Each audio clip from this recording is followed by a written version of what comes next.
The following content has been provided by RWTH Aachen University.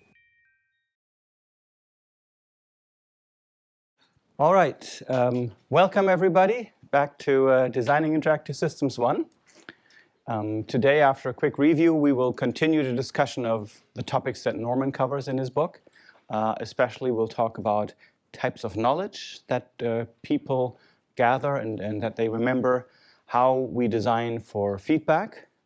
We'll have a nice, interesting discussion on errors and slips and mistakes that people make all the time and how to design for them. And we'll end up with a couple principles for design that result from these kinds of first methods, so to say. Okay, quick review. We did talk about a model, the 7 stages of action, right?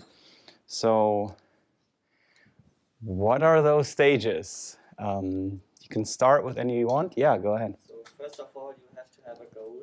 Goal, okay, that's at the top. Then you have a plan to fulfill that goal. Turn the goal into a plan, yeah, more solution-oriented, yeah. Then you create an action sequence to perform, which you then perform.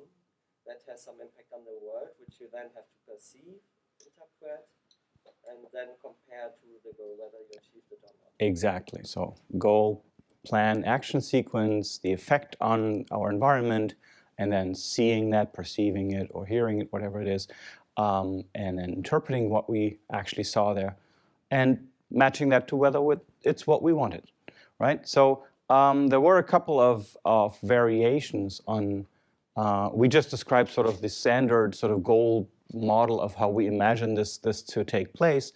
What could be different about the sequence that we just described?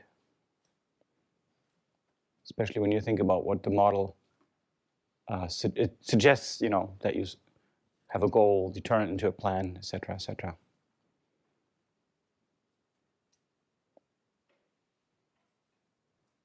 Yeah, what do you think? Maybe we could have performed an action, but we could not perceive the effect it had on the environment. Right. So that would be an example of a gulf, right? One of those gaps when you see something, but you know maybe you couldn't actually see it because it was too dim, the display or whatever it might have been, or you know the display came up in a language that you don't understand. Then you have trouble interpreting it and knowing what it's supposed to be saying. Those would be gaps or gulfs of the interpretation or gulfs of evaluation, as we call them, that happen on the sort of right-hand side of the model. And then we had similar gaps on the left-hand side of the model when you try to get from an actual plan or a goal to a plan to an action sequence to actually make that happen. And then also just remember that we don't always run our lives goal-driven with first coming up with an idea and then we execute. We often start by something happening, right? So that triggers something that we then see and then we interpret it and we're like, oh, I should probably do this in response to what we just saw. Okay, and we did talk about a couple design implications here because all these different steps, right? Making it from one, it's almost like you try to get from one island to the next, right? And then you have to somehow make it on the boat or flight or whatever over there, and each time something can happen, right? And we can help people bridge these gulfs by doing good design. For example, affordances are a great way to let people figure out, once they encounter an object and they try to make up a plan and an action sequence to actually do something, how to do that. And similarly, constraints also influence that and influence how well we can execute these 7 stages. Talking about those things, first of all, mappings, especially natural mappings. What is do you have some examples maybe? We talked about different types of natural mappings. Let's hear some examples of those. Yeah, go ahead. I think we have like spatial mapping. So if the objects are physically arranged in a certain way, then it's also supposed to be like arranged in the same way. way. Right, exactly. Like the floors in a building typically being on top of each other, that suggests a certain arrangement of the buttons in the elevator, doesn't it? Yeah, and what you said is right. Although you got to look at the fine print here. Spatial mappings, there's lots of spatial mappings, right? What we're looking for a good mapping is a spatial analogy, right? That is not just somehow mapping the spatial arrangement of my controls to the world, but actually doing it in an analogous way so that it actually transfers over well. So those were the spatial analogies that are really the most obvious, good natural mappings that we'll encounter. There were a couple others. Anybody remember others? Yeah, go ahead. Yeah, there was the perceptual analogy Mm-hmm. for mapping, where you would have the button, for example, be the same shape as the object it belongs to, basically. Right. Yeah, like the car seat example, right? Well, the Guru principle, I think. Exactly. Yeah. Right. So you've got the object that you control, and then the control looks like the thing that it is controlling. And that also works, of course, in both ways, right? You could have a tiny little car seat shaped display that would actually light up, in different colors based on which heating you've currently turned on. That would work too. So any others? So we got the, spatial analogies and the perceptual analogies. Any others you guys remember? Yeah? There was also the cultural analogy. If the reading direction of a culture is like from left to right, then the natural order would be also the first one is on the left and the last ones would be on the right. Right. So cultural analogies, using what you know from a certain culture that you're designing for currently with your product that you're aiming for as a target user base. If you know certain things that are an agreed upon standard in that world, why not use it in your design, right? You're making everybody's life easier. Although once you leave that cultural environment, you've got to be careful whether those rules still apply. And if you want something that is not just limited to a single culture, what are you going to go for then? Yeah? Biological analogies. Exactly. For example, you could have the brightness that you turn up with whatever you're turning on. Right. You automatically perceive what it means, what you're doing, basically. Yeah, so biological analogies, right? Things, we did a little, gathering of terms where we said like, okay, these are all additive dimensions, for example, and these are super easy to map to something that everybody will immediately remember correctly and not have any trouble operating, really. It doesn't work for everything, like color or time is one that isn't quite so easy to map. But it works for a lot of things, right? And it's culturally not limited to a specific culture. That's actually a biological fundamental one. All right. So then if we take a look at constraints, the twin evil brother of affordances is kind of how we define them. Do you have a couple of examples of constraints or types of constraints? Yeah. For example, physical constraints. Physical ones, yeah. For example, if you have an electrical outlet doesn't have a ground, sometimes it is only a small small socket, so you can't put a plug in that requires a ground. Right. So if you got a socket that doesn't actually take a full fat plug, but only a small one that carries less power and has no grounding, exactly.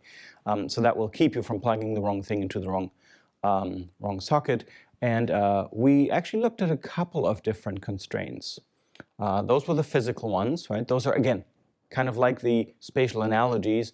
The physical constraints are our darling right there. Really easy to spot, really easy to explain. Everybody knows one. What were some others that you saw? Yeah. Logical constraints, such as that every piece in a Lego set has to be used. Exactly, logical ones. And we also talked about semantic constraints, for example, right? Those were the next ones.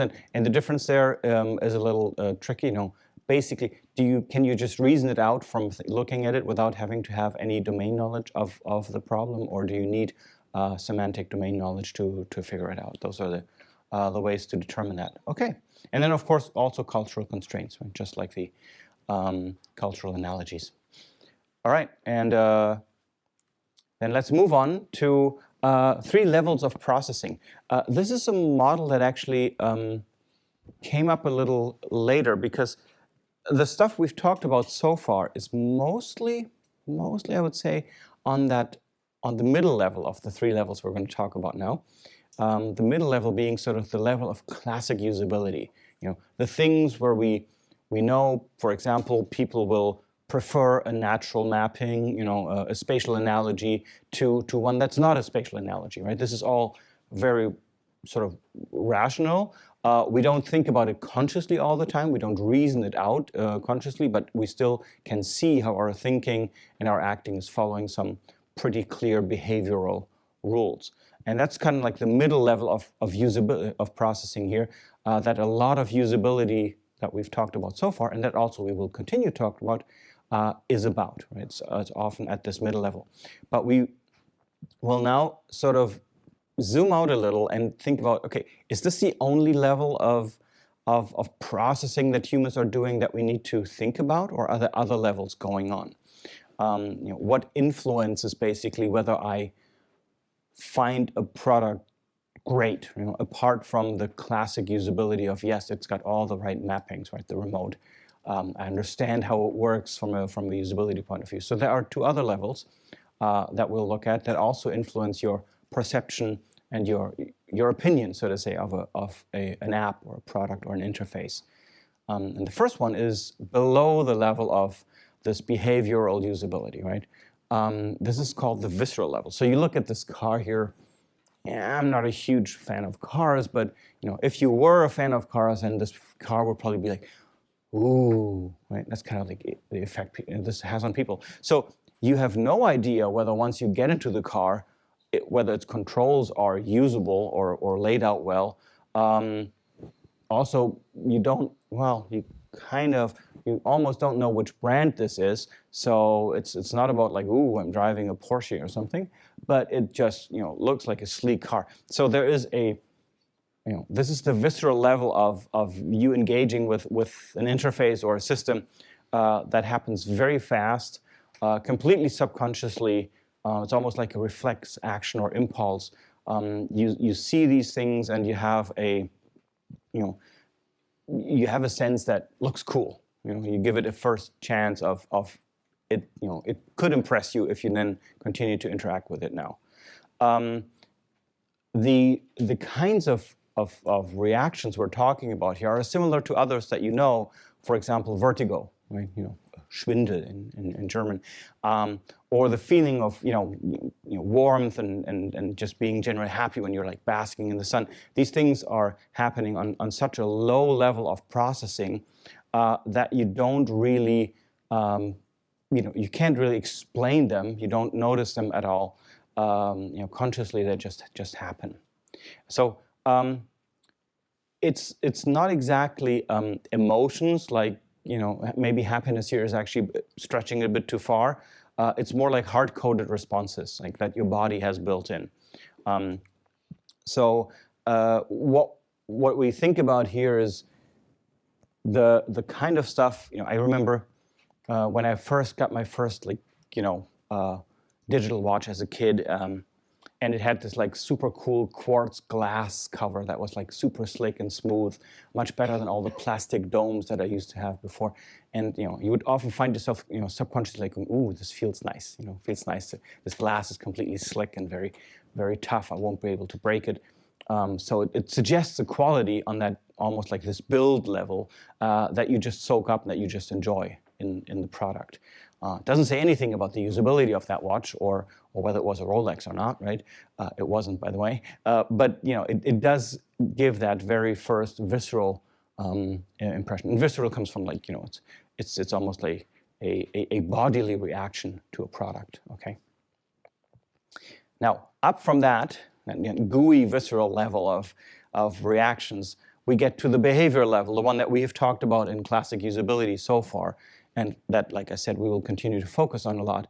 These are the what psychologists call learned responses. So you see a situation, it matches a pattern that you've seen before. You know what to do. And this is sort of whether a system is actually matching our our subconscious expectations of it. Right? Happens mostly subconsciously, very fast, also on a fairly low level of emotion, a very basic level of emotions. And it's when you've done something a lot of times, like let's say you've grabbed a handle of a door a lot of times, pushed it down and it opened, that's a learned response, right? You won't be going like, another door handle, how did that work again, right? You just use it and that's a learned response.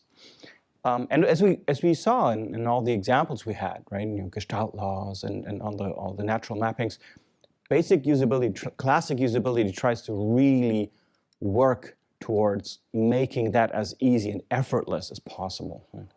Similarly, when you do certain sports movements and you've done the sport a lot, right? Maybe when you hit your first, table tennis racket, and you're like, oh, what do I have to do? And after a while, it's just mechanical, right? You do it automatically. Or walking, we don't think about how we do that. These behavioral actions are usually, mapped to an expectation, right? I expect something to happen when I act a certain way. And that's also why it's so important to get the responses from the system right?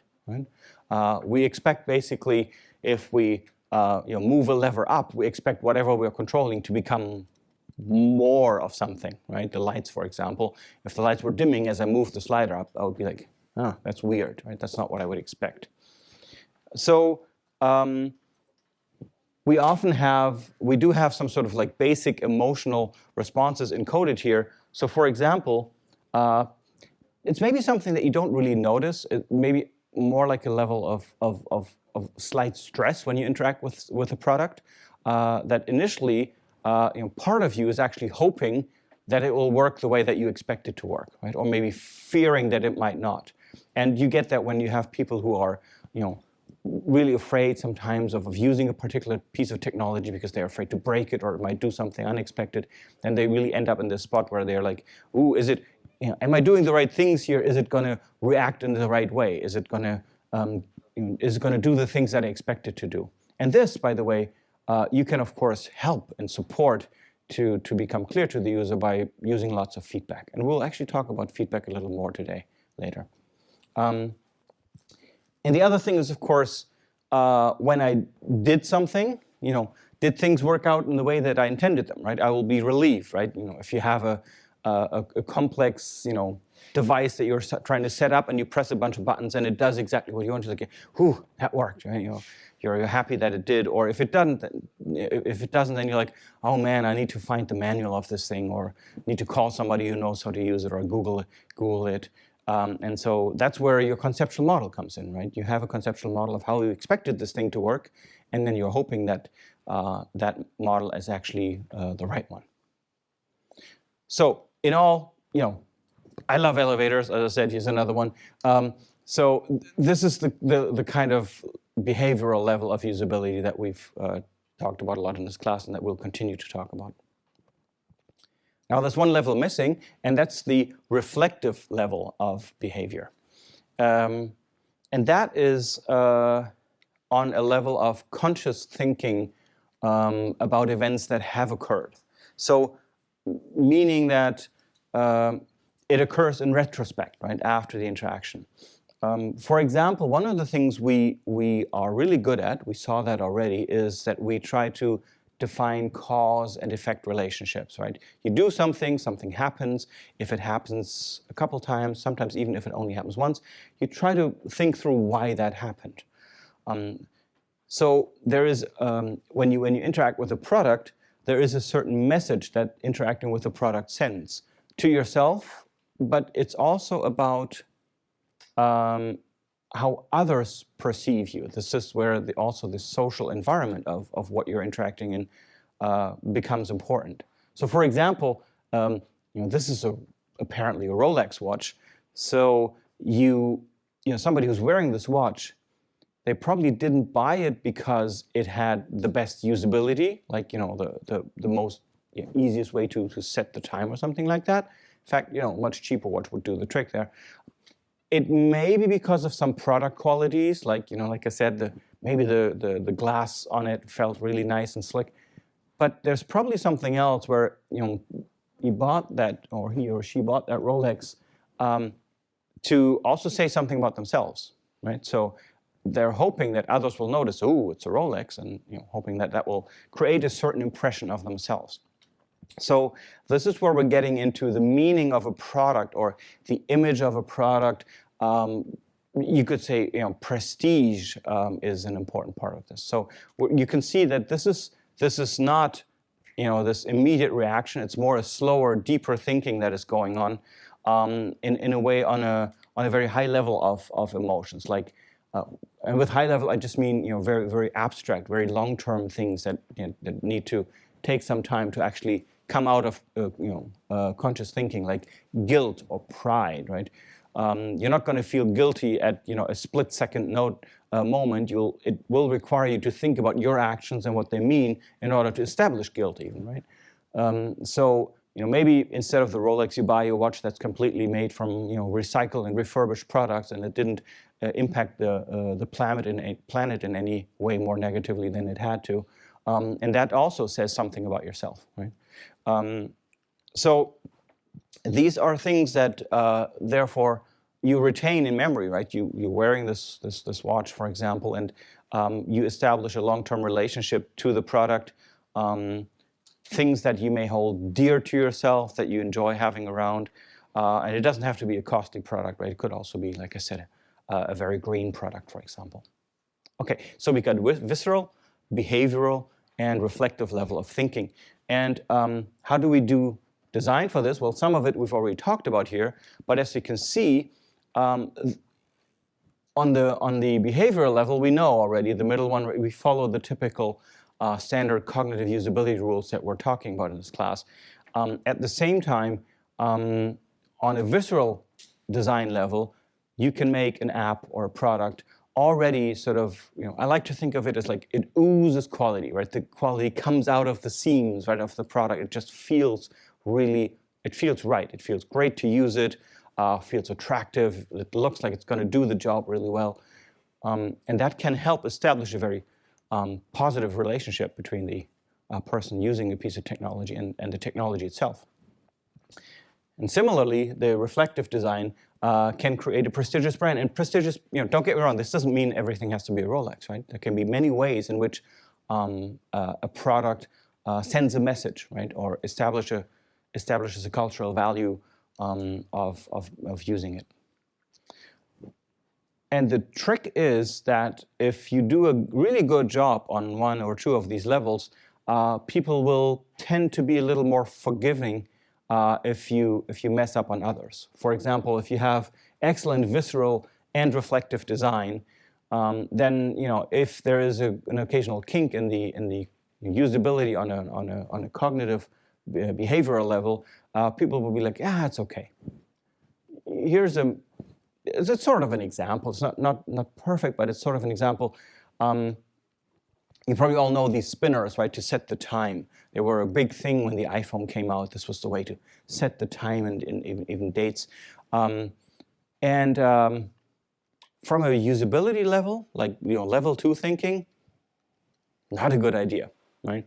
If I wanted to enter a time like 10:45, it's much faster just to tap 1045 on a keypad, on a digital keypad on the display, rather than having to move the hours and minutes here with these spinners, right?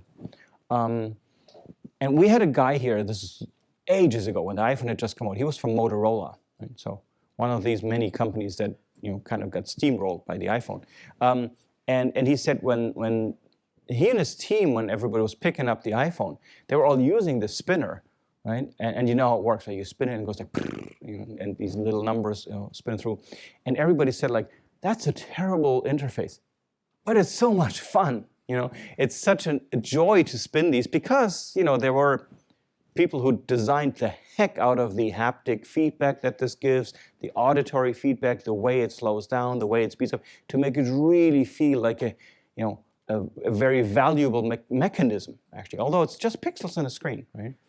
But I've talked to a bunch of folks at various conferences that do like the haptic design and the physical design for like Apple products, and they're nuts in a good way, right? There's a wonderful report somewhere where they talk about that when they had one version of the Apple mouse done and it was basically ready to ship, they were like pushing it around on the desk, and somebody said like, it doesn't sound right. Pushing that mouse around on the desk doesn't sound right. So they went and completely replaced all the little plastic nibs until they found just the right material to give it the right sound. So that's the kind of craziness that goes into the product design. Often this is industrial design, but it also, as you can see here, could be pure software design and you really an extremely fast, for example, haptic response engine. Those kinds of things go into the visceral level. At the same time. And then you've got maybe also, once the iPhone brand was established, and people were like, ooh, look, I have an iPhone, right? And so you've got the reflective level and you've got the visceral level playing really well together, and then some things, aren't so great maybe on the usability level, but people will be like, it's okay, it's my iPhone, but I love it still. That's kind of the goal in the design here, yeah. But in this case, like if you enjoy using the cloud, would it just be the first level? Because I cannot see the reflective. Yeah. This was, like I said, this was mostly on the visceral level. This was just really fun to spin, absolutely. And as I said, just wrapping up, saying if you also then think that having an iPhone makes you a cool kid, then these two levels are actually joining up and helping the product to bridge some usability issues, right? And it could also work in other ways, right? You could also, in general, if the reflective design is really well. Because it's such a high level value for us, we often sort of tend to forgive smaller things even on the visceral and behavioral level. So the higher you get there, the more long-term these effects are. Now, how does this play with the 7 stages of action? You've got the, if you think about it, does anybody see maybe here how this actually would match to the 7 stages of action? Is there a correlation here? Yeah? I mean, for once, you can obviously see that the behavioral part is the doing the action, performing the action. And then the right part, the perceiving and interpreting, is the reflecting on what you did and how it worked. And so the only thing that's probably not so clear, but I would say is related to the goal would be the visceral level, where you like see the object and already know do you want to do something with it. Does it feel right? Interesting. I like what you said about like when I see the results, I kind of start to reflect on what happened. But if you think about these 3 levels that we just saw, they actually are a little bit more almost like they touch on the same things, but at different levels of abstraction, right? So, for example, the reflective thinking is a very abstract thing that you need deep thinking and time to reason through, whereas the visceral level is like it's what happens right now as I touch the object, for example. Did you have an idea? Yeah. I would disagree. I would I wouldn't divide it into like 2 parts, like on the right hand or left hand side. I would divide it like from top to bottom. And like the bottom, there would be perform and perceive, and that would be the visceral level. Because as he said, the perceiving is like it creates like a really low kind of reaction. And the performing part is just it's like a reflex. So like if I don't know if something does something, I react to it. What I Right. And then the second row, the specify and interpret, would be behavioral, and the last one would be reflective. That is a good way to think about it. If you and again, we do this not in a mathematically precise way, but there is a tendency that when you reflect on things, this is fairly high-level abstract thinking, making plans, or comparing the outcome of what you did. This often requires some conscious thinking, and therefore the reflective level fits this quite nicely. This is where if you had reflective design impacting this, would basically settle whether you have a certain feeling of calmness or rather like an anxiety when you're planning a task with an object, whether you're like, oh no, I need to set this digital alarm clock again, and I always forget which button to press, and it's going to be horrible, right? Whereas when you get into the behavioral level where you have certain expectations, you've made a plan. This is what I'm going to do, and this is what I expect to happen. So the execution and evaluation have this sort of hope, fear, or relief, despair relationship. And finally, on the visceral level, that's where you physically interact maybe with the thing, and you maybe like the feel of that clicky button because it feels really like it's exactly getting what you're doing, or maybe you enjoy the spinning that little spinner. All right, cool. So we now have an understanding of the 7 stages of action and how they interplay with these 3 levels of design. And we'll take a little bit of a look at where knowledge is stored. And here's a little experiment I want you guys to do. So to wake everybody up, get out a piece of paper and just draw out the digit layout of a phone and of a calculator. Right? So doodle a little phone, doodle a little calculator with their buttons, and label the buttons. Okay? All right. So first of all, raise your hand if you had any kind of like hesitation of filling that in, if you had to think about it a little before you were able to do that. Yeah, that's quite a bunch of people. That's perfectly normal, right? That's actually the point of this exercise. One point of this exercise is we can't recall these things, like that. Why? Because every time we need the mapping, we need the layout, it's right there, right? We can look at it. So we don't really need to think about it that much. Second thing, who was a bit maybe surprised by the difference in the layouts? Who noticed that they were different, but it wasn't exactly what you expected, right? Okay, a couple people. So what you notice is the layout of a calculator is different from a layout of a phone. Right? Does anybody end up with the same layout for both? Yeah, a couple people, right? Which is super interesting, right? Because it means that you don't have these stored in your head as a perfect mapping so far that actually you don't remember that the mappings are different. So again, the point is here, whenever you need to know the layout of these buttons, you just look at the display or look at the device, and it's there for you. And I remember, so again, to reveal this, of course, here are the 2 layouts, right? So in a typical phone layout, this is the layout where the one is at the top, whereas in the calculator, it's at the bottom. And we don't usually notice that these orderings are different, right? Until this moment, some of you may not even have been aware of the fact that these were different. And that's fine, right? Because we don't store all this stuff in our head. We use what's known as knowledge in the world. Knowledge in the world means it's information that we pick up the moment we need it to do a task, and we don't need to remember it, right? Because it's always there when we need it out there in the world. I was getting a haircut the other day, and somebody next door was, in the next seat was telling this great story. Said like, yeah, I wanted to get money out of an ATM, and I punched in the number, and I kept getting it wrong. And he said like, yeah, and in the end, I noticed it was because the layout of the buttons was different, right? It was, I think, in Italy or something. So the they didn't use the normal calculator layout. They used the the phone layout instead for the buttons, and he had to remember that physical pattern of movements. So that is because we use the knowledge in the world, or if we do have knowledge in the head, it's not the knowledge in the head that the 1 is up there and I need to tap that 1. We actually just remember sort of the motor memory, remembers the movement of the fingers, right? And that's when this can mess you up. Here's another example of a design that was weird and that got a lot of people tripped up. In the mid-2000s, this was a PDA, right, like a personal digital assistant thing, a handheld PC. And it was supposed to be a device that was essentially like a phone, but it also had a whole computer thing built in and a complete tiny little keyboard, as you can see with physical keys here.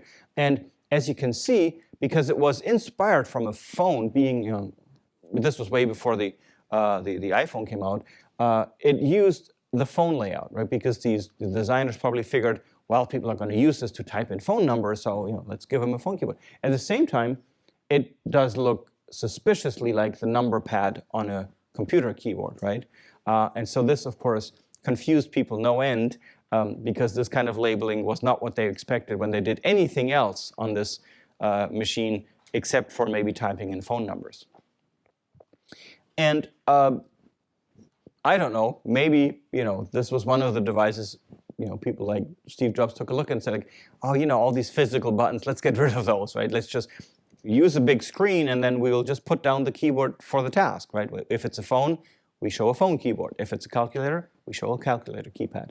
And that is one of the advantages of having digital interfaces or touchscreen interfaces, that you can just relabel and resort and redisplay everything for the task at hand. Of course, there are other problems with that, like trying to type without looking at the display becomes really hard because you can't feel the buttons. So the point here is that we have a lot of knowledge in the world and not in our heads, right?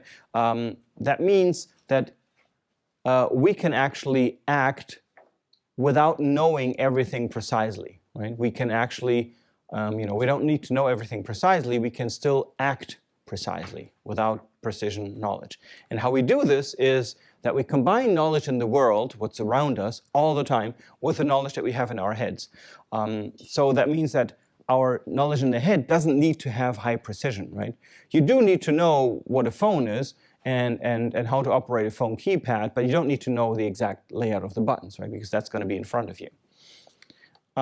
So all we really typically need is knowledge that is precise enough for you to distinguish the right action among all the possible actions and find the right one and do that, right?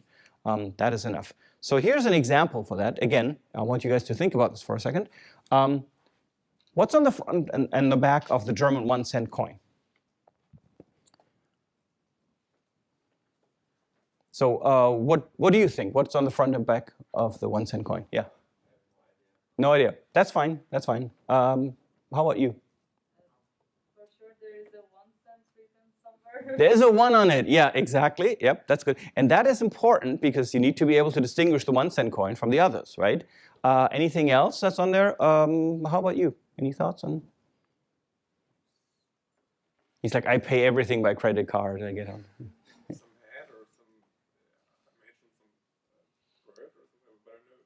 Heads, birds, yeah, those are typically things that we would expect on coins, that's right. None of those are on the 1-cent coin, by the way. But that's okay, yeah. Ein Eichenblatt, so an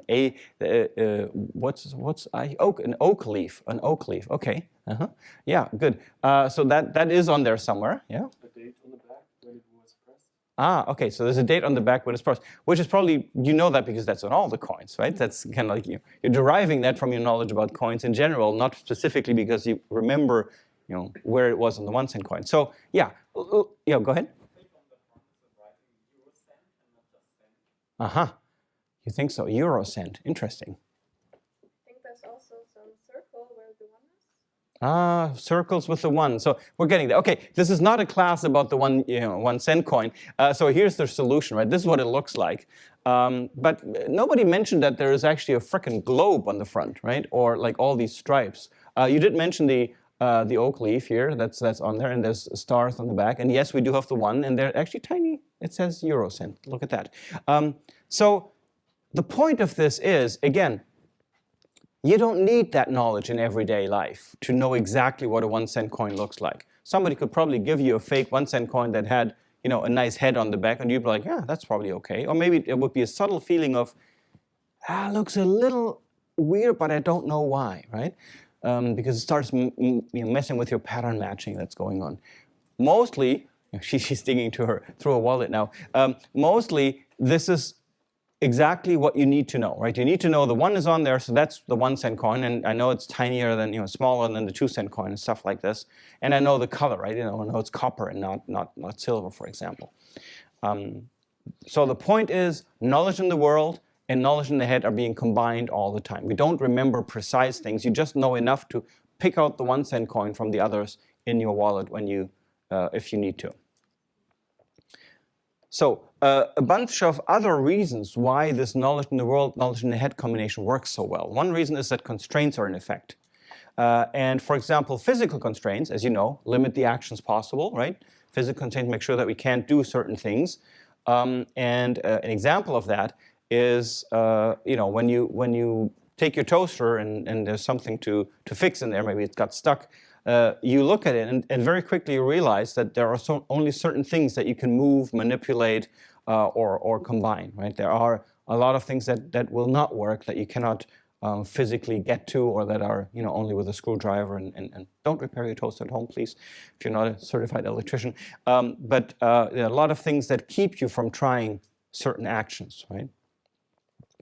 And then also, just like physical constraints, cultural constraints are also in effect. So for example, you've learned social rules, and then you can use those social rules in many situations, right? So example is what to do upon entering a restaurant, right? When you enter a restaurant in Germany, you just walk in and you sit down, usually, right? Most of the times. When you enter a restaurant in the US, most of the times, you're expected to wait at the entrance, and then somebody comes up and takes you to a table. And these days, we actually notice with the internationality of restaurants mixing up, this starts getting mingled a bit. But a couple of years ago, you'd hardly ever have a restaurant in Germany where you'd be seated by the waiter, except maybe the super fancy ones. And so what that leads to is, once you've learned the rule, if I want to enter a restaurant in the US, every kid knows that you wait at the entrance, right? Nobody would just walk to a table and sit down. It's just the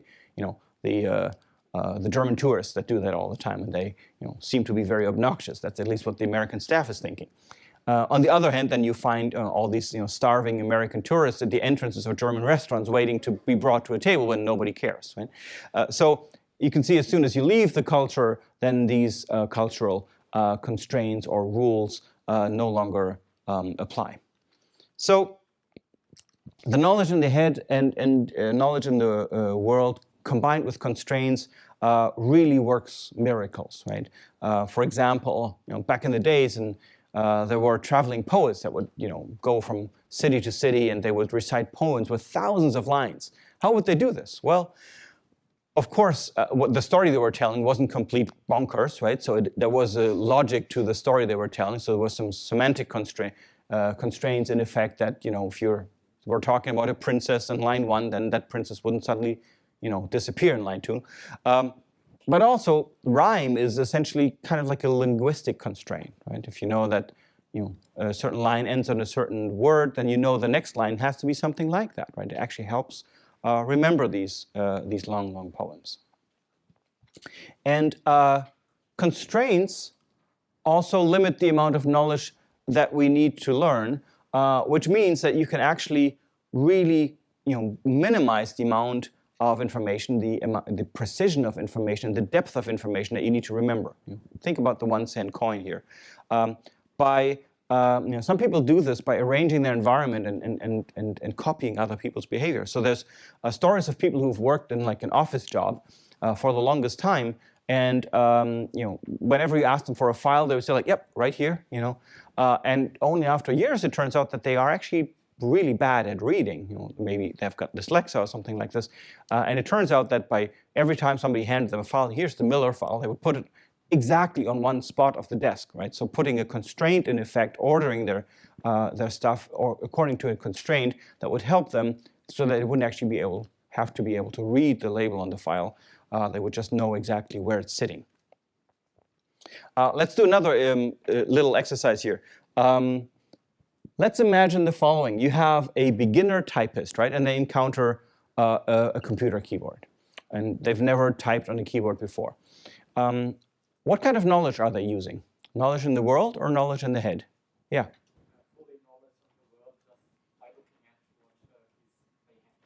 Exactly. So they do the eagle method of typing, right? They hover and they circle and like, there's the A key, right? So that's completely relying on knowledge in the world. Now, if you get to if you get to an intermediate typing, like probably most of us here in the room are, what do we use? Yeah. Combination of both. So frequently used keys will probably be in memory in the head. Mm-hmm. Searching for special keys which we don't use very often, we will also use the eagle method of typing. Exactly. So you know, if you need to find, I don't know, the ampersand or something, maybe you need to look actually where that is. But most of the keys that you use day to day, you probably have in your head at this point. By the way, if you don't, one of the things you can do as a computer scientist, one of the best things to do is to really get good at touch typing. And so do a touch typing test, and if you don't perform really, you know, in the upper 25% of what's possible, do some touch typing tests and training online. It'll help your career immensely. And the expert, of course, you know, if you have somebody who's working in a secretarial job, they've learned touch typing, right? And it's amazing to watch because they'll sit there and look at a letter and they're like, you know, typing all that way, not looking at their screen at all, right? Doing it all by touch typing. And for them, of course, they completely use knowledge in the head, right? They don't need the knowledge in the world. Yeah. I would still kind of disagree because you need the knowledge in the world of where like your hands are supposed to start. So like the two keys F and J is kind of rigid. The little knobs on there. Yeah. Okay, I'll give you that. You're right. The you know, if we take as knowledge in the world also what we feel of their environment, then you're right. You do take that in as sensory information, and you know where to place your fingers basically. You just don't look at the labels anymore. So from a labeling point of view, from a visual labeling point of view, maybe I should say, it's no more using the knowledge in the world. But you're right. The little nubs that tell me where the center row is and where these two keys are, that you all have on your keyboards, and you're probably using them subconsciously. That's actually still knowledge in the world, right? But most of it is then in the head.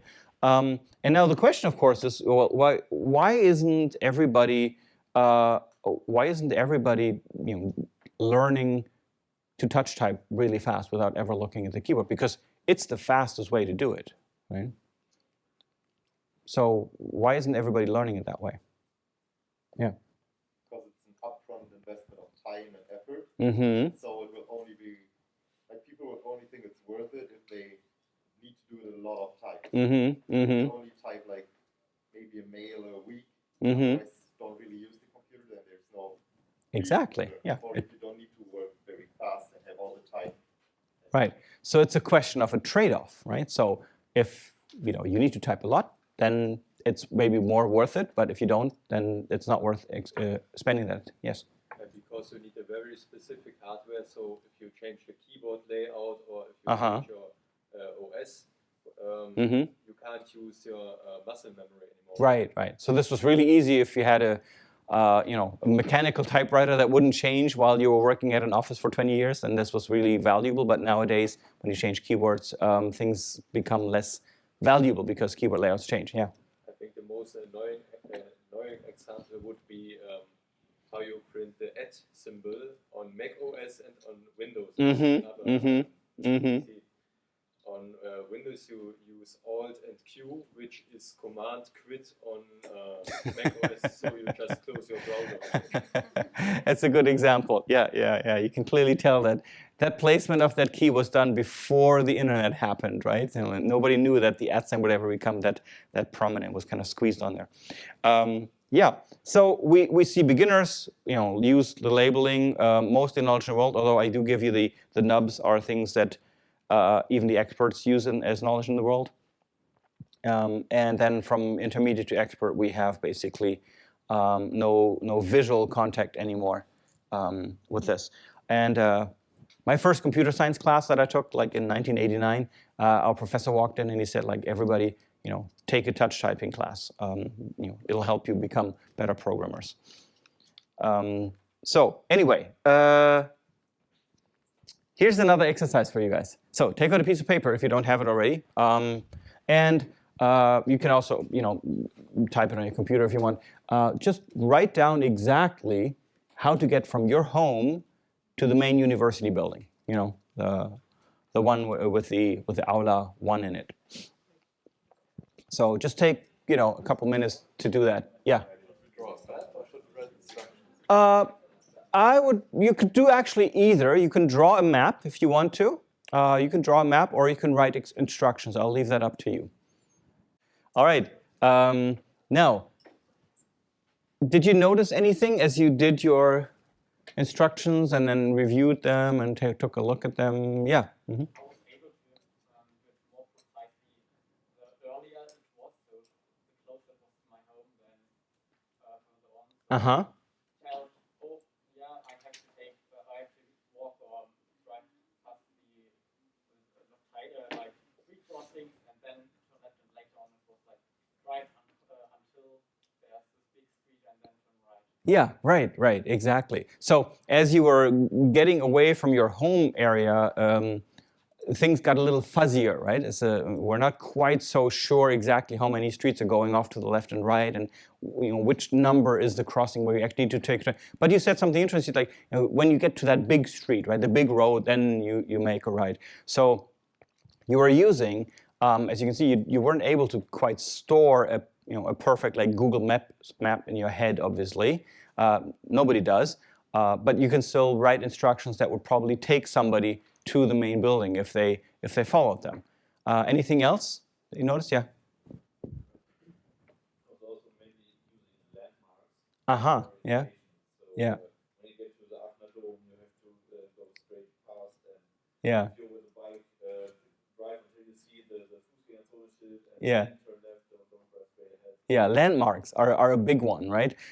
So what we notice in this, if you think about it from a knowledge in the world, knowledge in the head perspective, is that nobody has a perfect street or building map in their head. Like you often, you forget entire parts of your route. If you actually maybe take your list and look at it tomorrow once you've walked the route, you're like, oh, I forgot that we actually are crossing this road or taking a right turn here, right? Some of these things are so natural to you that you forget to write them down. Why? I mean, you all still, make it to class every day somehow. So apparently things seem to work out. And that's, again, because you're using a lot of stuff that's in the world, right? You're using signage. You're using landmarks, as both of you guys pointed out. Excessively, we navigate by landmarks when we walk the streets. And in the U.S., if you live in the U.S., you've got numbering of streets which are actually increasing. So you got like First Street, Second Street, Third Street, and that of course is a huge constraint. So you know exactly that if you have to turn on Fourth and you are on Third, then you haven't missed Fourth yet. If you've seen 1, 2, and 3, it's still coming up. Yeah. I would still argue that I, for myself, use I use the map to memorize where I have to go. Mm-hmm. Here in Aachen, but in my whole time, so I only use landmarks because I learned Mm-hmm. where to go here in Aachen by map. Mm-hmm. While in my home time, I learned it by just. Interesting. Yeah, you make a good point. I think it depends on the way that you get exposed to a geographical area. I do second what you said, that changes how you map things out. When I studied in London for a while and took the underground all the time, I had like this mole's knowledge of London, right? There was like these little bright zones around the underground stops, and in between was dark, right? I had no idea what's there until you realize that, instead of taking the tube for one stop, I can actually go over there because it's right there. And similarly, when I got to San Diego for a research sabbatical, it was the first time that I encountered a new city completely foreign to me, and I always had a navigation system with me, like a TomTom or something like that. And that, again, fundamentally changed the way that I remembered the city, which mostly meant I didn't remember it. I did not develop a map in my head of the city. It was just like, follow what the lady is saying on that little computer thing. And if you asked me the next day to go to the same place without, I wouldn't have been able to. So the way that we, of course, explore spaces changes the way that we remember these routes. But in either way, we use the knowledge that's available to us in the world to, just having to remember as much as necessary. In the case of having a navsat, you don't need to remember anything really, in order to get from A to B. Apart from this knowledge in the world and the knowledge in the head dichotomy, we have another one, and that is what the knowledge is about. One kind of knowledge is declarative knowledge, or knowledge where that has facts in it. Oh, it's frozen. See, let it go, let it go. There we go. Thank you. So declarative knowledge. What? That is things like facts, right? Bonn is southeast of Aachen, for example, or rules, like stop at red traffic lights. or anything that you can write down easily. These are typically easy to write down, and they're also easy to teach. I'm not saying, notice, I'm not saying easy to learn, right? Because depending on how logical or how consistent or how much they can be derived by association, they can be very hard to learn. So declarative is kind of knowledge that we can easily supply to a user, but that people will have trouble actually learning by heart. So it's probably a good idea to supply that in the interface. Knowledge that is really hard to supply in an interface is procedural knowledge. How, for example, how to play a violin. You can read a book about how to play a violin. I don't think I'm going to come to your first concert anyway, right? So because it's hard to write down, a lot of it is subconscious in parts or very physical things, hard to teach. Often you need demonstration or training to really build that out. So this procedural knowledge on how to do something, as opposed to the kind of what questions, is much harder to actually teach, and also harder to supply in an interface, right? So design can actually fairly easily convey this declarative knowledge, right? So you want to make sure this is hard enough for people to build up this kind of knowledge, and you can't really do very much in your interface to do this, but any declarative knowledge, you don't want to weigh them down with that as well, right? So this is stuff you can easily provide in your interface, and that's why you don't want to burden users' short-term memory with that stuff as well, or the long-term memory. We talked about memory limitations a couple classes ago, and so you know that you don't want to overload people. On overloading, we don't quite have a we said in the CMN model that long-term memory is infinite, basically, right? You can basically theoretically remember infinitely much, but it kind of depends on what it is, right? Random unconnected facts, for example, are really hard to remember, right? If they don't have any kind of logic to them, then the amount of stuff that you can remember is really limited. For example, if you've never used a computer, remembering that you have to press Control-Alt-Delete to log on, which was the case in some versions of I think Windows NT, was really hard for people to remember because it wasn't something that they knew how to do that. In fact, for many years, this thing said, I think, Alt-Shift-Delete, and it was wrong, and nobody noticed. So it's a random combination, unless, of course, you know that this used to be the reboot combination, and then you kind of remember that key press from earlier on. So you can't really learn these. We talked about this. What you really do is you build associations, right? For example, I talked about the guy who remembered the first 1,000 digits of pi briefly by basically building these little logical bridges, right, and summarizing parts of what he had to remember. But if you remember things in random unconnected facts and you have a recipe, right? You may. Anybody done IT support for their parents or grandparents? Yeah, like everybody, right?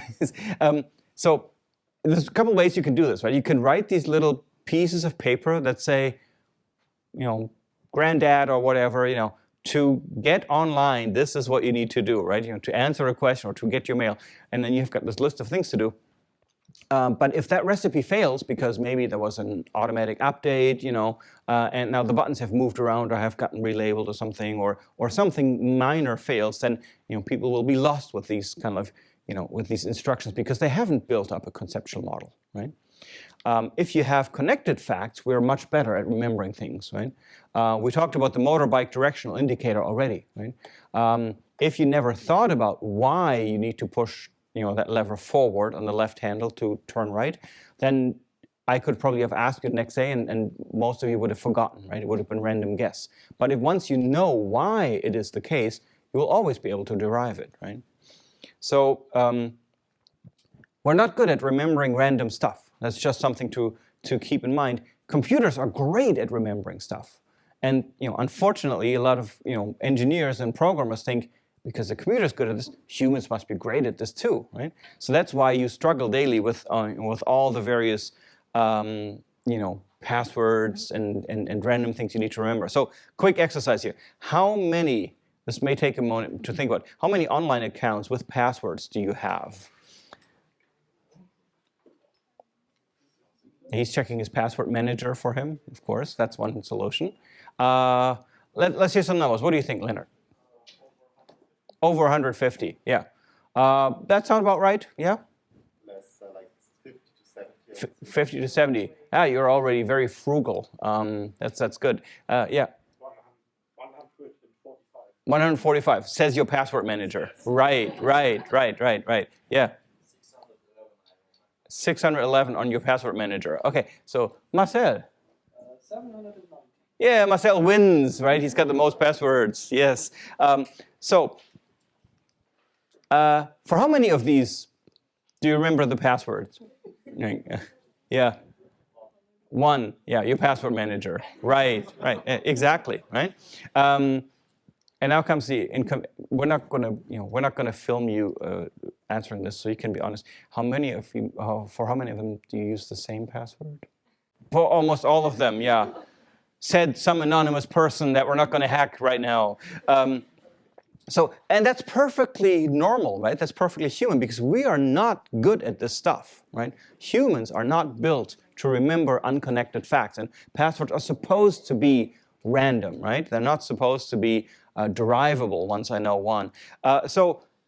And this is just password, right? We've got credit cards, bank accounts, bank codes, number plates. These days we've got IBANs, right? We've got phone numbers, addresses, birthdays, ages of friends, clothing sizes, blah, blah, blah. So there's a ton of stuff, right? And as password requirements become more complex, systems actually become less secure. Why is that? Yeah? Because I guess you need a place to store them. Mm-hmm.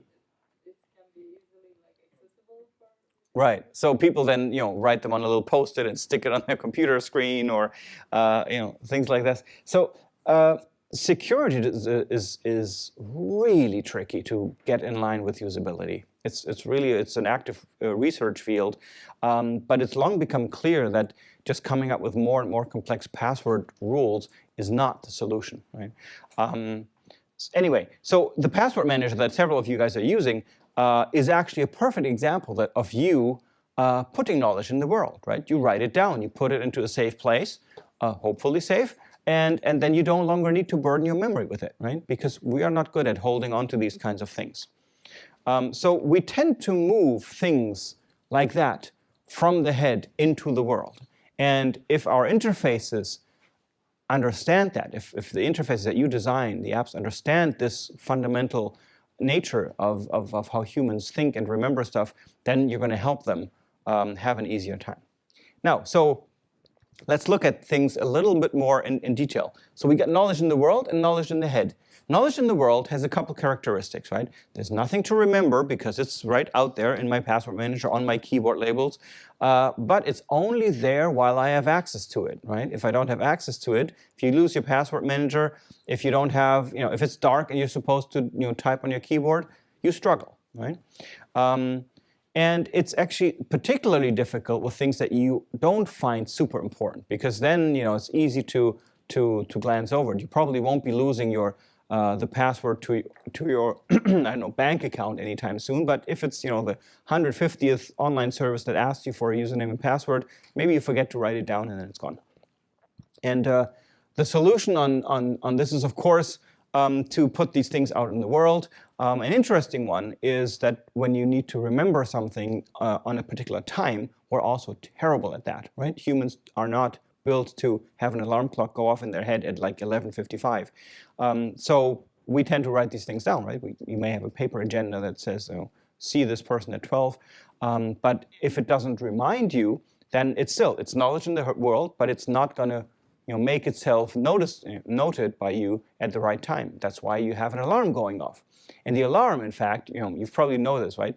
When the alarm goes off at 11:55, you don't need to look at it, right? You don't need to look, okay, there's an alarm, what's going on? Oftentimes you're like, oh, yeah, now class starts, right? So you just need the trigger to then recall the actual information, right? So there's a difference between the trigger and the message itself, or the signal and the message. that helps you to actually find these things. So if we compare this knowledge in the world with knowledge in the head, we can see that in the world, this stuff is always around as soon as we have it visible or tangible in the case of things that we need to feel. We don't need to learn anything, but the efficiency is low, right? Because you need to look at it. Well, that's why you're never going to become a fast typist if you need to look at the keyboard all the time. And the initial usability is great, but the aesthetics become difficult, right? So designing things that fully explain themselves means that you've got lots of stickers and labels and explanations everywhere.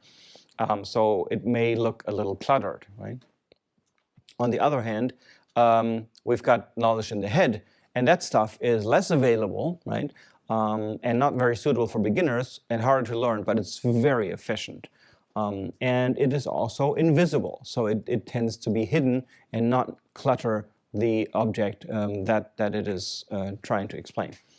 You don't need that many labels. But remember that when you have natural mappings, you can actually get the best of both, right? You can actually, if you have a natural mapping on two light switches, left light switch, left light, right light switch, right light, you don't need a label, and the user also doesn't need to really burn this into their long-term memory, because the moment they look at it, they're just going to derive it. So the natural mappings are like invisible, always there labels that help you build a great UI.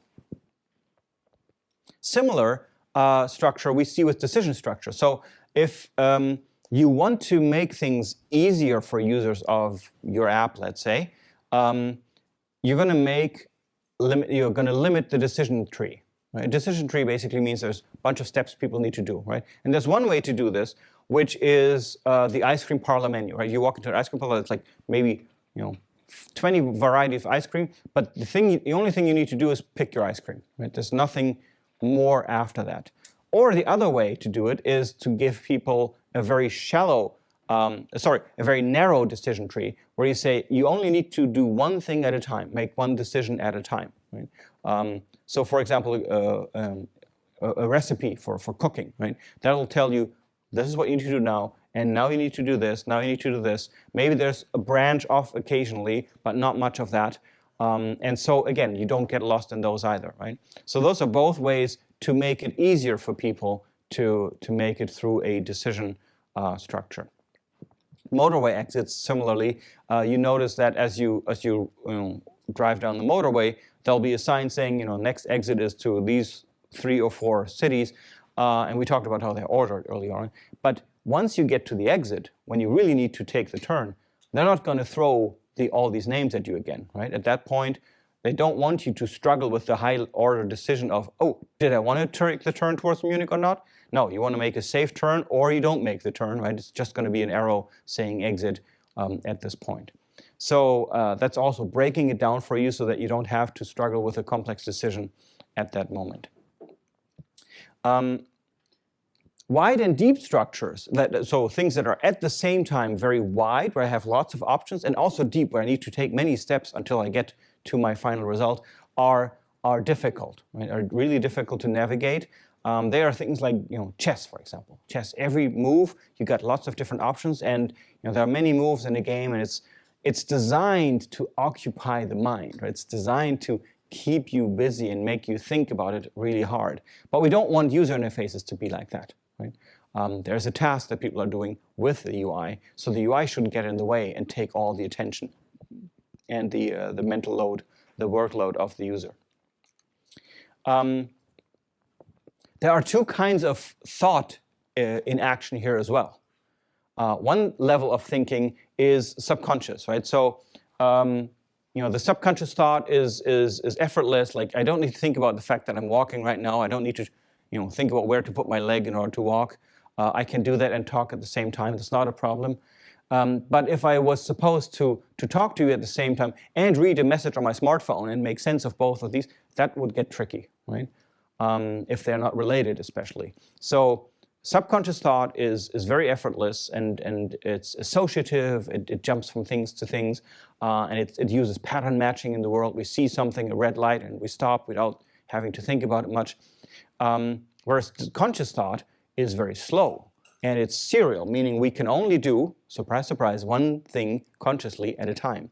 A lot of people don't believe that, but what you're really doing if you're trying to do two things that require hard, deep thinking at the same time is that you are basically task switching all the time. And just with a CPU, that actually creates some some extra load on your cycles, so to say. So it's demanding, right? Conscious thought is very, very demanding, takes effort, and you can only do one at a time.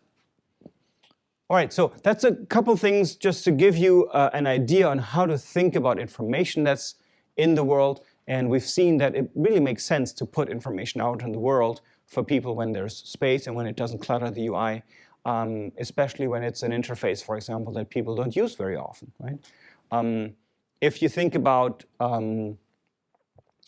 display or touch keyboards that don't have any labels on them, you can buy those, right, for the geeks among us, but then you have to completely know touch typing, of course, right? Now, we talked about, briefly, we touched on feedback earlier on, but now we want to take a little deeper dive into that as well. So feedback is one of those things that really gets, can get you if it's not done well. Because what feedback is supposed to be doing is you press a button, like on this pedestrian thing here, and the moment you press it, something happens, like the wait sign lights up, right? So the feedback communicates to users the current state of the system, the success or failure of anything they did, and the results in any way, right? What came out of it. So good feedback is, of course, immediate. So even a tiny delay, we've learned this in the beginning, right? When we look at the 100 milliseconds, anything that approaches even the 100 milliseconds will start for an individual event, to feel kind of like disconnected and not immediate. It has to be informative and clear, and it has to be the right amount, and that is tricky. Because imagine an interface, let's say Microsoft Word, every time you pressed a letter, right, to type a letter, every time you pressed a key, it would say the key W was pressed, and then you could click OK, right? And then you press another letter, and then the key E was pressed, and you press OK. That would drive you nuts, right? That's a lot of feedback, very immediate and very informative, but it's just way too much. So we need to design for the right amount of feedback so that people get the right stuff to know that their task is progressing smoothly. And so what we see by this example of the word processor, the noisy word processor, is that feedback needs sort of a prioritization, right? If I just type a key on a keypad, it should be enough to just echo that back on the screen. Whereas if somebody is about to delete their hard drive, they probably want something slightly more noticeable to see. Let's do a little bit of an exercise with sound here. And the exercise is that I want you to, just for a minute, listen to everyday objects that are maybe here in class, or you can also think about stuff that you may have at home, for example, if there's nothing here nearby that you can think about. And I want you to pay attention to their acoustic feedback. So what are the things that you hear from the objects around you, that surround you, when you use them, or when they change state, when something happens to them, or when you interact with them? Just write down a couple examples of that, and then we'll collect some of those. It doesn't have to be a computer, right? It could be something else. All right, let's hear some examples. Anybody want to share an example of everyday stuff? Yeah, go ahead. When you close the door and you just the box, Yeah. then you will notice that by the sound, oh yeah, it is closed correctly and this is still open. Yeah, and we've all been in this situation where you walk away and you've like gently slammed the door and you're waiting for it to go like, does it close? Does it close? Click, and it does, and you don't actually need to look, right? I'm good, and the door fell into the lock. Yeah, very good. That's a nice example. Anything else? Yeah. Mm-hmm. I think on some of the elbows, you're not actually clicking the button, but you're just pressuring it. And Mm-hmm. simulates the click with the It just makes a click sound. Yeah, so you press that, and there isn't actually a mechanical switch in there, but it still clicks as if there was. Yes, it's simulating it. You had an example? Yeah? Yeah, I thought of my Bluetooth box, when I connect my phone to it, it does a little sound so that I know that the music is now playing on the box. Yeah, good. So Bluetooth connecting sound, yeah. The light in the pedestrian that you also said has a sound. I think it's for blind people. When you are chatting on your phone or something, you realize that it's time to. Yeah. Those people who invented these for people who have any visual impairments never knew that a whole generation of smartphone users would thank them for the alert that, oh, the lights are green, I can start walking. Yeah, exactly. Yeah. So the pen does something, and that's not just acoustic, right? It's also you feel it at the same time. It's even haptic as well. Yeah.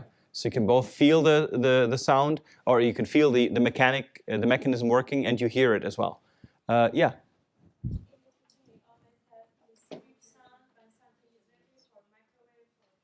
Yeah, a lot of so the microwave goes bing when it's done, right? The kettle maybe starts making its whatever wheezing noise it is that it makes when it's, or a boiling noise that you can hear, or it clicks when it turns off. So those are great examples. What I want you to notice is that there are actually some of these you've mentioned, like a pen cup, or doors. Then there's phones and software and bike locks and stuff. Some of this is actually designed to be there. Like the bing at the end of the microwave, it wouldn't have to go bing in order to stop, right? On the other hand, the kettle, when it starts boiling, it can't avoid making that noise. And the relay switching off when it's reached its temperature also makes that clicking noise just because it's there. So in some cases, the noises are byproducts of the natural, usually mechanic operation of the thing. In other cases, the more you move into the electronic and the computer and the software world, the digital world, you have to simulate these things and add them to the device or the service or the app or system in order to provide that acoustic feedback. So this is interesting because if you design for sound is a very unique information channel, right? It's omnidirectional, so anybody can hear it. You don't have to look at something. You can hear that your kettle turns off, without having to stare at it and see whether the light goes out. But it's also curse, of course, right? If anybody here gets a text message and it goes bing, everybody will hear it, even though it wasn't for you. What you want to do with sound, and we'll talk actually more about sound in DIS2, is that you want to convey meaning if possible, right? So don't just make the noise be there, but try to make it so that the noise itself tells the user something, right? So you can design for different kinds of effects. The Bluetooth box that you mentioned maybe has two different sounds when a connection is okay versus when it's low on battery and it cannot connect, for example. So there's going to be more, like I said, in designing interactive systems 2 next semester. I just wanted to point this out because we are about visual interfaces here a lot, right? We talk about computer interfaces that people see and interact with mostly, and so sound is a super important design channel, just like haptics is also a very important design channel, not to forget. Here's, when we talk about feedback, visibility, which we actually covered in the beginning, right? Norman talked about visibility in his book. Visibility is very, very related, right? So here, for example, the question is, how do you turn this thing on? Right? You might think, maybe I can. This is actually, I've got this machine at home, and now I know where the on-off switch is, but if you come as a guest and see this thing, I need to explain it to people every time. The switch is invisible, at the rear behind this little hood here. And of course, there's probably some designer was like, oh, but it looks so much nicer if we put the switch at the back and we don't want people to see it, it's ugly. And yeah, I can see that point, but at the same time it means that you're making the visibility of both of the possible actions, like turning it on and off, and also of the current state less visible, right? Because the switch is at the back, they had to add an extra light at the front, and I have to figure out whether the thing is on by looking at the little LEDs.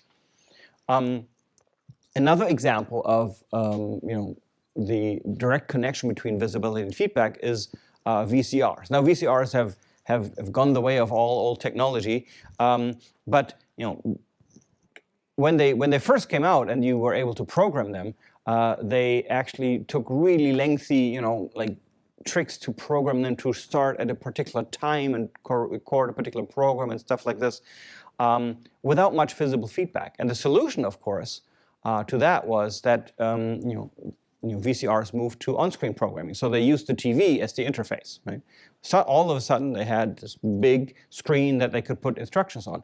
And there's a lesson to be learned from that. We're not going to build VCRs, but the lesson is that a good display, if you can add a good display to a device, that's always a great way to improve visibility of state, visibility of informational messages, error messages, et cetera, and so that often brings up usability if you add a display. And as technology is progressing, this is becoming more and more feasible, right? More and more things are being augmented with technology. We've got augmented reality even as an option these days, so maybe you can't add a display to something, but maybe you can add an AR display and just stick a QR code on this thing, and then I can look at informational messages through that AR view. So there's lots of options that become available now.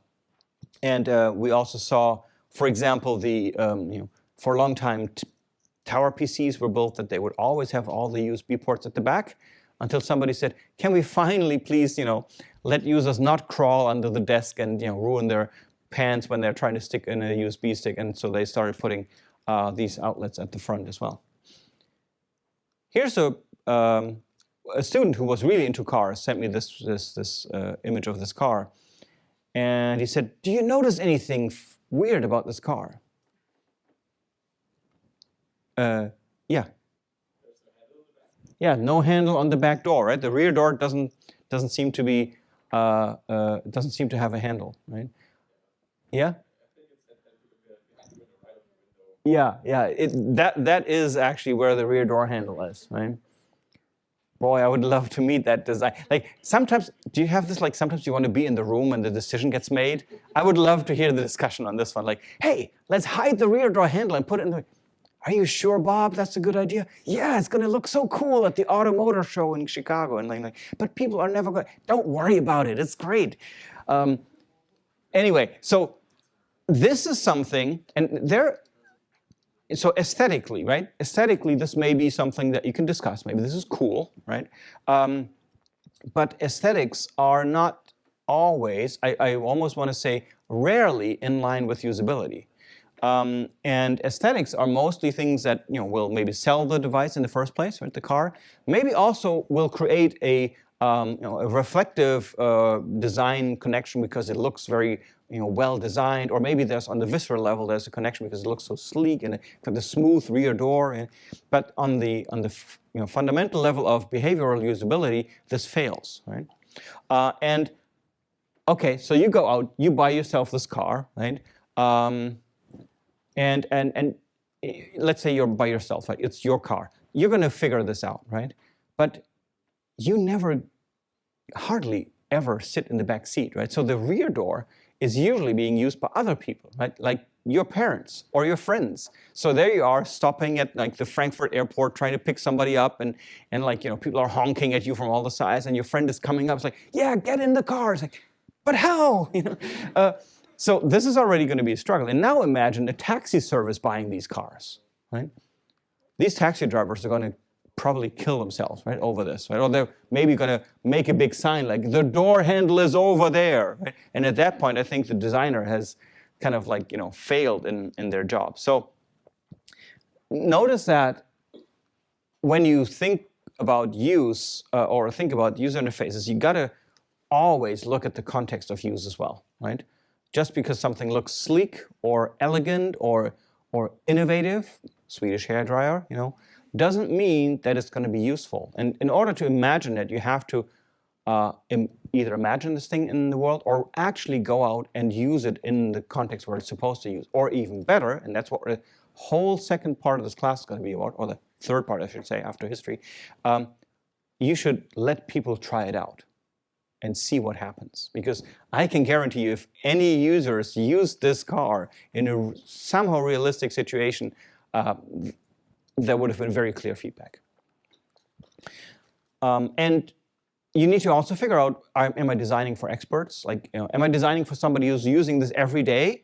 Then they can figure out a lot of things, right? There's a learning curve and you pick up weirdnesses of an interface over time. But if it's something that people only encounter occasionally, like a taxi service, for example, this would be a really bad design. Now, that's feedback, right? Visibility of things and feedback. In this case, it's really more about ultimate visibility of even the action of how to open the door, not so much about feedback. But there's another one that's important. That's what I like to call feed forward. Feed forward is to the execution what feedback is for the evaluation.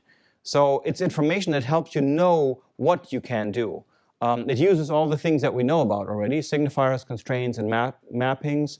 And it's mostly visual, but also haptic, right? So the tiny little nubs that you mentioned on the keyboard that help me type eyes free, right? On the what is it, F and J keys. Those are great examples of feed forward, right? You can feel them and you know your finger's on the right place. In fact, the whole physical keyboard on your laptops is a great feed forward mechanism because you can feel the keys and you can type without looking at the keyboard, and you know when your fingers are about to drift off a key because your hand is maybe sliding, then you can sense that and you can correct.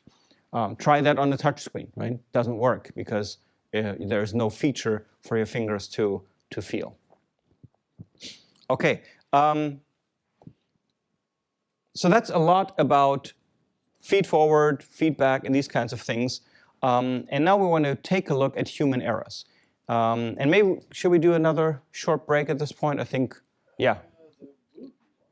Is it coming up? Okay, then we'll start with the human errors and then take a break in just a few minutes. We're going to talk about human errors real quick here, because errors fall into two fundamental parts, and those are both talked about in Norman's book, and we'll take a good look at them. People, first of all, make mistakes all the time, right? But to err is human, right? And we need to be aware of that when you design technology, that people don't just make mistakes all the time, they often also blame themselves for it. Which is funny, because usually people always like to blame others. But when they make a mistake with technology, they're quick to blame themselves, like, oh, I'm so stupid, I can't use this thing. And oftentimes, this is caused by taught helplessness, like people who weren't good at math. They think like, oh, I can't do this whole computer thing, I don't know how to use technology, and then they just feel like, yeah, this stuff is not for me, right? I'm always going to struggle with this.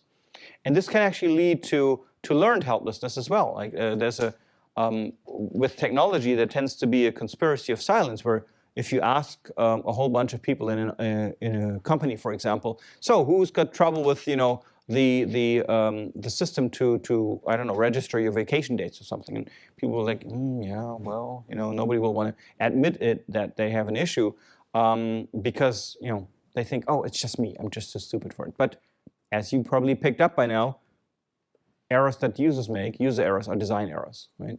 That should be your first principle from which you start. And then you should really look at what can I change in the UI to make these mistakes, these errors go away. Because when people struggle with technology on a constant basis, it can really have an impact on them. It can lead to depression. It can impact their mental health. And for sure, their productivity and their self-respect and generally the way that they enjoy or not enjoy their work, for example. There is, and I know this is in your heads right now, there is a really dangerous tendency of us who are studying computer science or related discipline to think about, yeah, there are these people who don't know computers, and yeah, we're going to design for them, it's okay.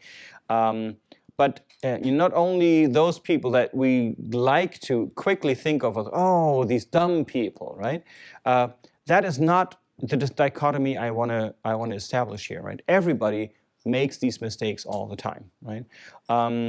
And these misconceptions of how technology works, we all have them, right? At certain levels, and sometimes that's actually good.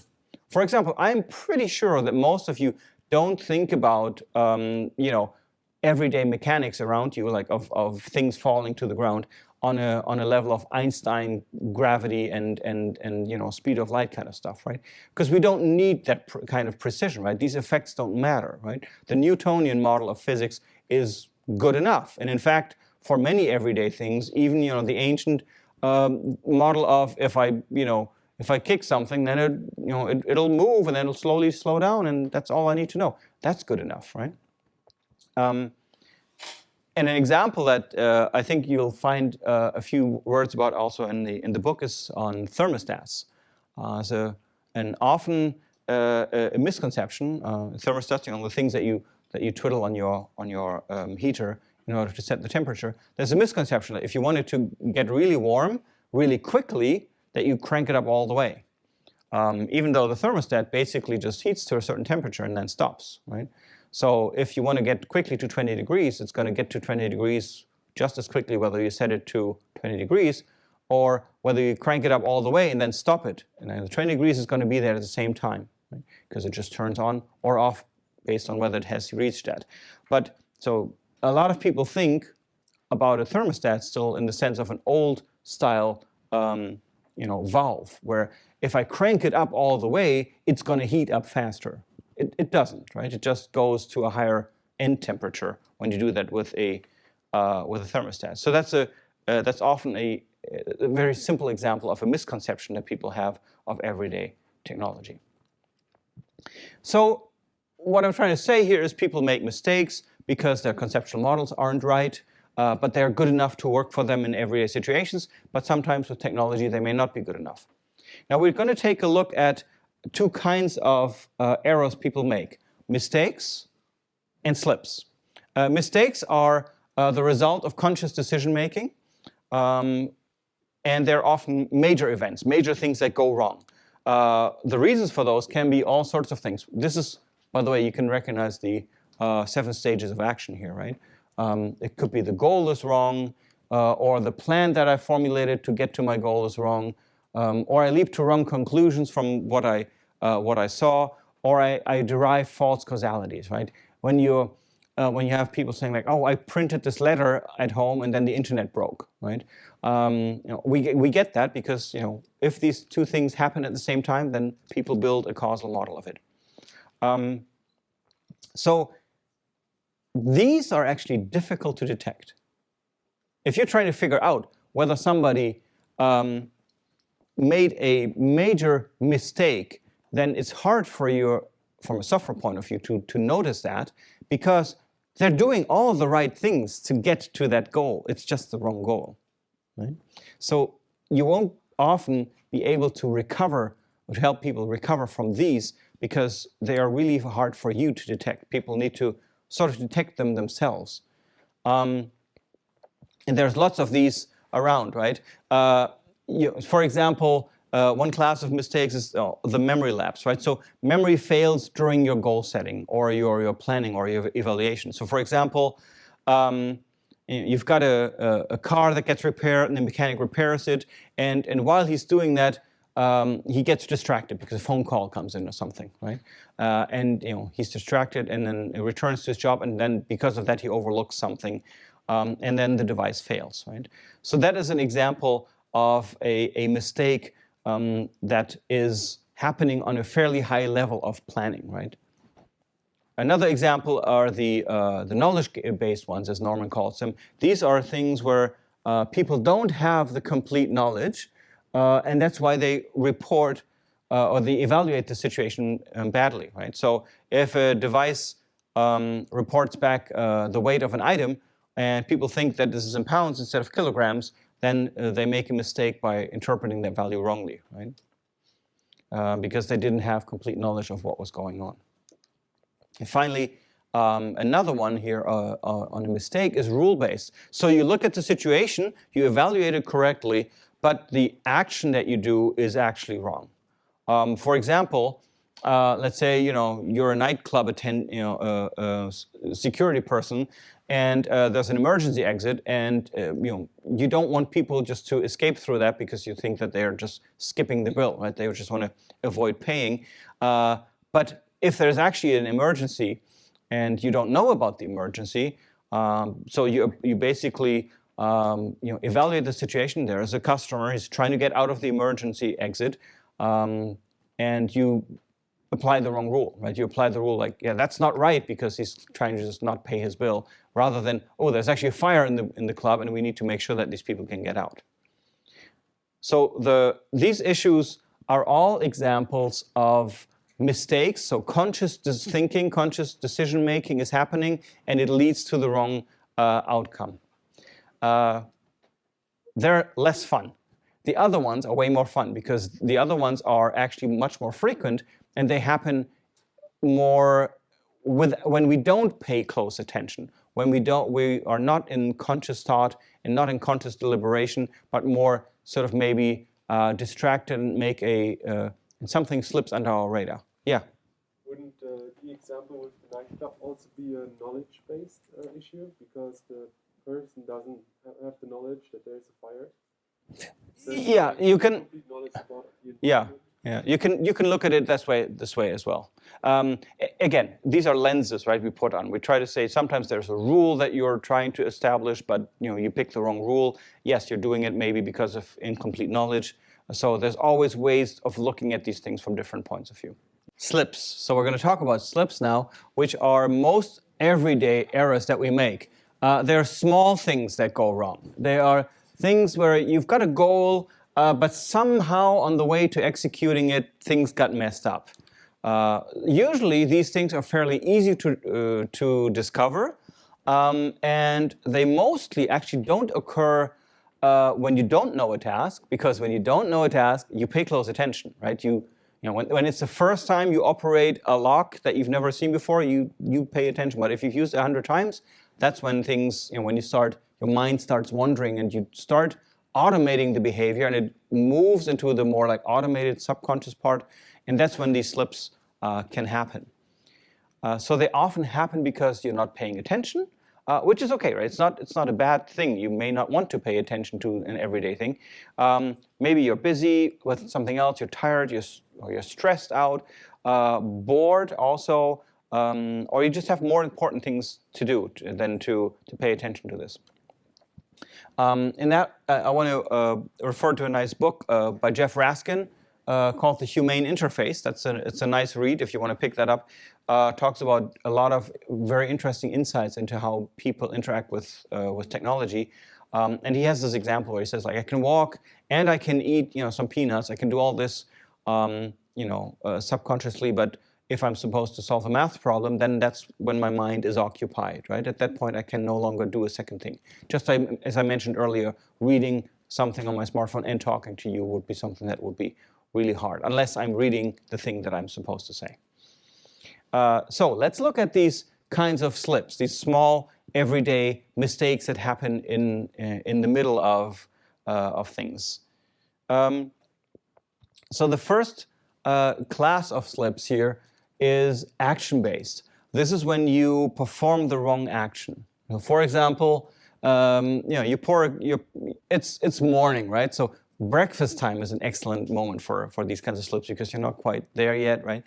So you pour yourself a cup of coffee and milk, and then you place the cup into the fridge rather than the milk carton, for example.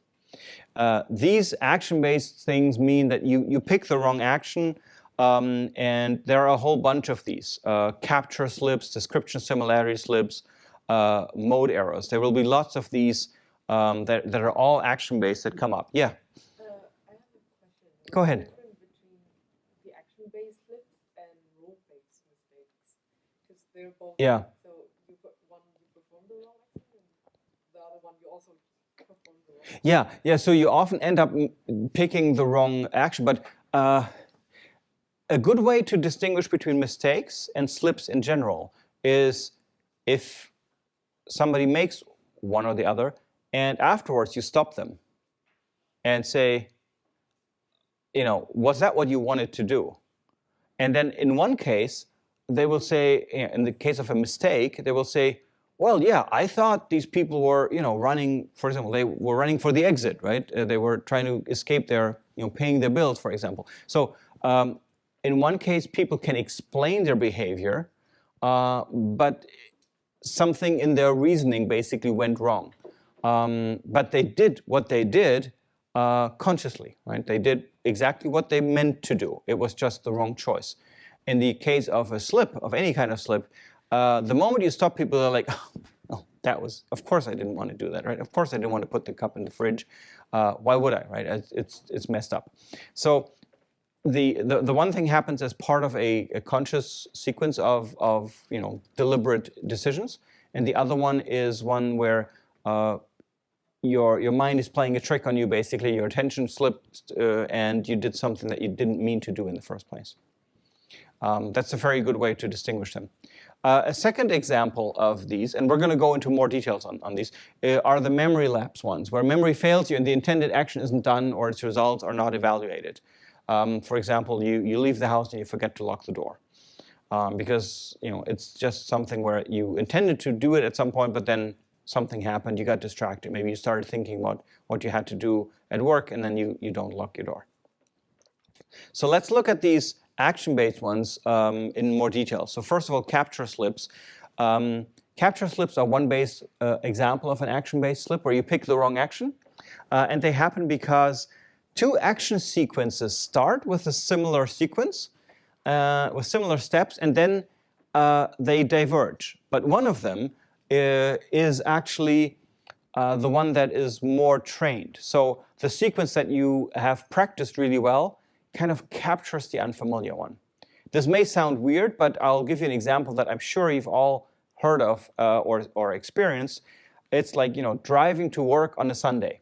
Right? So every day you get on your bike or car or whatever in your car, and you go the same way, and then you do this Monday through Friday, and then on the weekend you're supposed to go somewhere else, but you don't pay attention. All of a sudden you find yourself like on the way to where you're usually going. Right? So clearly your normal work routine basically captured the action sequence of that unusual way that you were planning to go today. Okay, so two action sequences.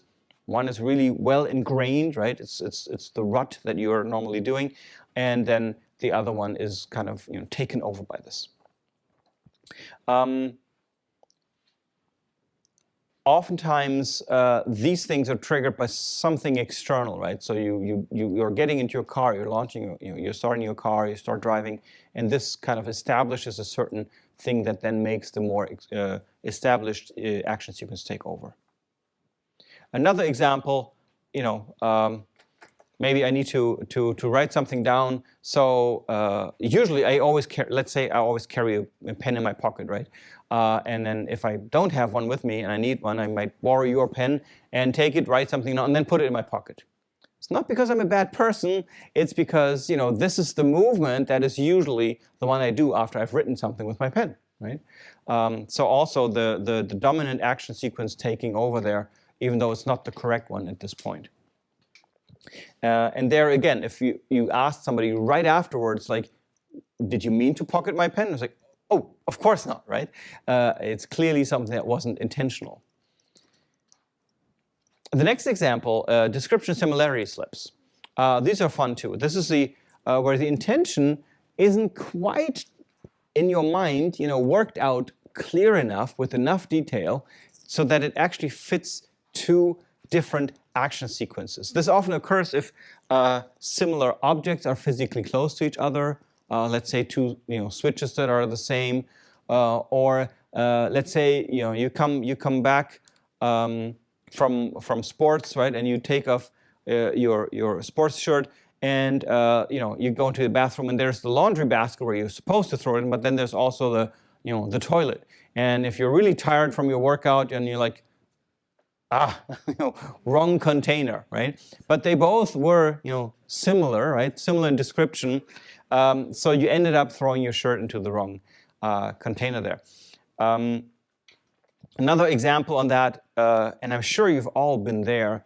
Again, breakfast situation, right? You got out some jam, and you got butter and jam, and you made yourself a toast or whatever, and now you're supposed to, close that jam lid, close that jam container again, and you're screwing on that lid, and you're doing this for a while until you realize, this is never going to work because it's the wrong lid, right, for the wrong container.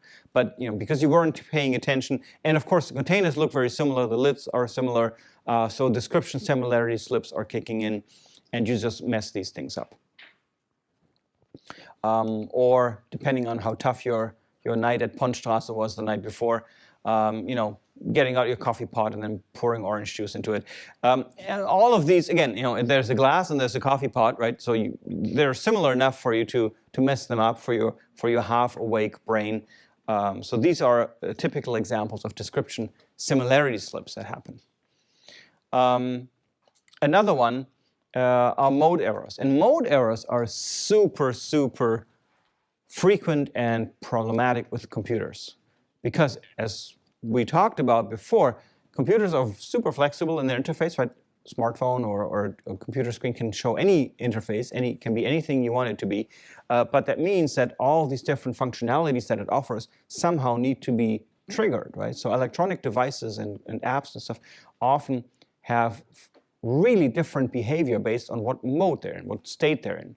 Whether I'm, remember the Bluetooth headset, right? Whether it was, hanging up or starting a call or turning on or off or pairing, it was all depending on what mode the thing was in.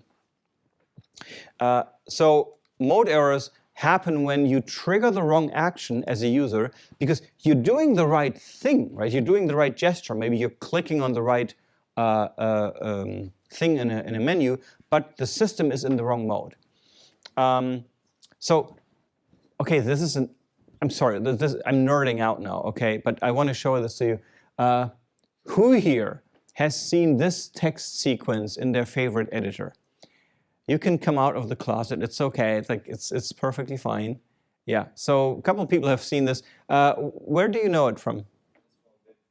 It's Vim, right? Vim or VI, this whole family of editors. So what happened here? Why did this end up in a text file?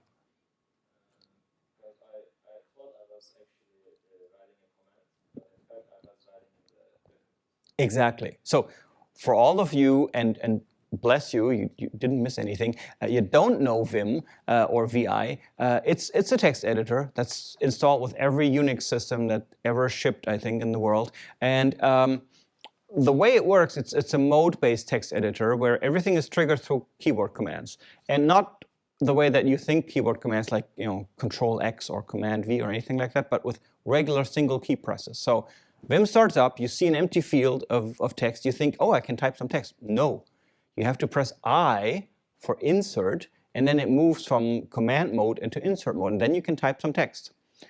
If you want to finish entering some text and like save your file, you have to press escape again, get back into command mode, and then you can press W or a colon to get into this command thing at the bottom, and then say W for write, to write the file, and Q for quitting the app. But you have to do that while you're out of the insert mode, right? So what people do oftentimes, as you described, is you type some text, you're in insert mode, and you're like, okay, let me save this. Maybe you got distracted, you looked at your notes. Okay, let me save this, and you enter colon, WQ, because it becomes second nature for VI users to do this. And it doesn't work because you are not, as you said, in the right mode, right? So computer software has modes all the time. It's very, very common for the same user gesture, as we call it. I don't mean gesture in the magical hand-waving sort of sense. So gesture in the HCI sense means anything a user does to an interface. So a gesture here would be colon WQ, which is the gesture where the user thinks he's triggering write and quit, when what he's really doing is he's adding these letters to the text file that he's editing because the system is in the wrong mode. Okay, so this happens a lot. Or if you take Photoshop, for example, or any graphics app really, every tool you pick, right? When you pick it, you've got the wrong tool. And I don't know about you, but I've occasionally edited images and carefully zoomed in, and I wanted to set a single pixel maybe to a different color. I click and boom, I flooded everything because I happened to have selected the fill tool before and I forgot about it. So the system was in the wrong mode, right? It was in the mode of I'm going to fill anything you click on, whereas I expected it to just set individual pixels. So this is very, very frequent. Maybe an even more drastic example, not sure whether you guys have seen that one ever, but Unix tends to come with all kinds of different window systems running graphical environments. And one that I ended up using at some point let you close let you kill processes. And the way it worked was not that you said, select, let's say, a window and then, say, kill this process. No, you picked from a system-wide command menu, you picked the command kill. And when you picked kill, your cursor turned into a little skull. And from that moment on, anything you clicked on the screen would just be insta-killed, right? Like in terms, like the process would just go away. No saving, nothing. You can imagine, right? You turn that on, somebody says, "Hey, Jan, what's the command in VI again to do this?" And then you're like distracted, and you go back and you're like, "Oh, let me bring this window to the foreground." Oh, damn, there it goes. So that's because the system is then in the mode of closing and killing all the processes that you click on and whose windows you click on, which you weren't expecting. So another example of a mode error. So these things happen whenever a device resorts to the idea of modes to cope with the fact that it has more functions than it has controls, right? If there was a separate button that I had to hold down while I'm going to use this kill function, and I hold down the button, and while I'm holding it down, my mouse cursor kills things, I'm never going to forget about that, right? I'm not going to forget that I'm holding down a button. But if you move to this mode, and then this thing, the exact same user gesture, clicking on a window, does something fantastically different, makes a problem. So this is probably the most prominent issue in a lot of modern software user interfaces. Maybe you've seen this one. Some application says enter your password to do this, and you enter your password and it doesn't work. Well, what's going on? You got the Shift caps lock enabled, right? Caps lock is a key on your keyboard that is a mode switch. Your Shift key is not the same, right? Your Shift key only works while you hold it down. Jeff Raskin, in the book that I mentioned, The Humane Interface, calls this a quasi-mode. In a little bit of a play of words, he says it's not a mode because I need to actually physically hold down that key while issuing that command. I'm not going to forget that I'm holding down a key. But caps lock, which I just need to tap once, and then everything I do after that is uppercase, is a mode, right? Because the same gesture, pressing the A key, leads to a different result, a capital A versus a lowercase a. So these things are very frequent, and computers are struggling with them, users are struggling with them all the time. So those are all the action-based slips that we talk about, and mode errors, as I said, especially frequent in computers. Memory lapse slips are common causes that trigger errors because people kind of fail to do all the steps of a procedure, or they repeat steps, or they forget the outcome of an action, or they forget the goal or plan, and which then terminates the action, right?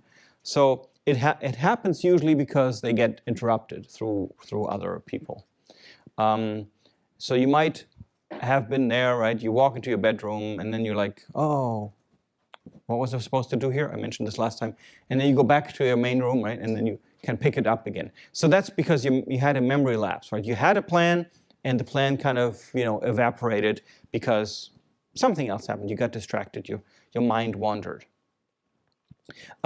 Sometimes this is also memory lapse slip because your main part of your goal is accomplished, right? So for example, you might get some money out of an ATM, and then you have the money and you walk off, right?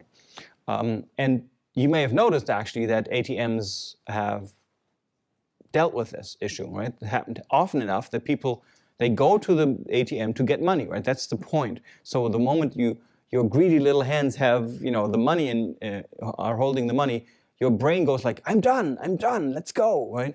And it forgets to pick up the ATM card. So nowadays, of course, what happens instead? Yeah, you first have to get the card and then the money, right? So that's exactly designed that way. You could say that's actually, what kind of forcing function is that? What kind of forcing function is it? It is a constraint, you're right. Or you can look at it as a constraint, and it's a very strong constraint. It's a forcing function. Yeah, so it's physical in the sense of you need to really physically do something to it. And it's a very strong physical one. It's a forcing function. I'm wondering whether you can tell me what kind of forcing function it is. Yeah? I keep looked in my notes. Maybe it's an interlock. Yeah. Or it's a lock-in because it prevents you from mercury just going and not taking the card. Yeah. And so interlock, I think, is a good match here to describe what's going on, because it makes sure that the sequence of things happens in the right order, right? So pick the card first, then pick the money. Okay, good. So another example, I'm sure you've been there, if you've ever had to photocopy something and you walk off and then you realize, oh, I forgot my original in the copier, right? That's also a very common one, because your brain is like, I got the photocopy, we're done, let's go. And it has forgotten about the fact that there was something else to do. How can you, as an interface designer, as an application developer, help reduce these mistakes? Well, you can reduce the number of steps required, because if there are lots of steps required, along those many steps, it's likely that people fall off the wagon. You can provide reminders of these steps, like oftentimes a photocopier will beep at you or flash at you to remind you to take your originals with you. That's okay. Or you can, like the ATM does, apply a forcing function. Now, photocopiers don't normally do this, but they could also apply a forcing function, only let you get your copy after you picked up your original. Right? That would be a pretty drastic way of doing that. All right, so let's do one more in-class exercise here. And this is the moment of truth, okay? So now you all need to be really honest with yourself and with everybody else, and think of 3 examples of slips that happened to you. And you can talk to your neighbor to tell each other the most humiliating stories about the failure of your own mental acuity and your brains. See if you can find something along different kinds of slips here. And just collect a couple stories, and we'll take the best ones and hear them in class in a minute. We're ready for your most embarrassing stories. Who wants to go first? Yeah, go ahead. So yesterday I was coming back from my parents, and I forgot my key there. And I was already 2 hours into the drive back to Aachen, and then I realized, oh yeah, I should have taken my keys with me. So instead of a 3.5 hours drive, it became like a 9-hour drive. Excellent. That's a great, fun way to spend a last day of vacation. At least I got the time to read the book instead. Right. Would you be able to take a lens, and like which of these lenses do you think could fit that, or what happened there? Maybe memory lapse, because I was like on the way of testing and something else came up, and then I forgot, I need to take my keys with me. So one of the things on your to-do list basically just that just got dropped, basically. Yeah. Okay, cool. Thank you. Yeah. Lennart. Yeah, it's some similar story. I once wanted to visit my then girlfriend, and for that, I needed to take the train to Düsseldorf and then from there on go to another stop. But the way to my parents, to visit my parents, is the same way over Düsseldorf to then go to Bielefeld. And as I was captured in the mood, I just set myself in the train to Bielefeld and not to my girlfriend then. So I noticed this pretty quickly, but still I needed to wait another hour then to get another train. I'm sure that went over really well with your girlfriend too. It's like, cool. Yeah, so that's what kind of mistake you think was that? I was captured in just the regular schedule to my parents. Right. So description, a capture slip or something like that, where you had a standard routine and that kind of took over because things started in the same way. Yeah, cool. Go ahead.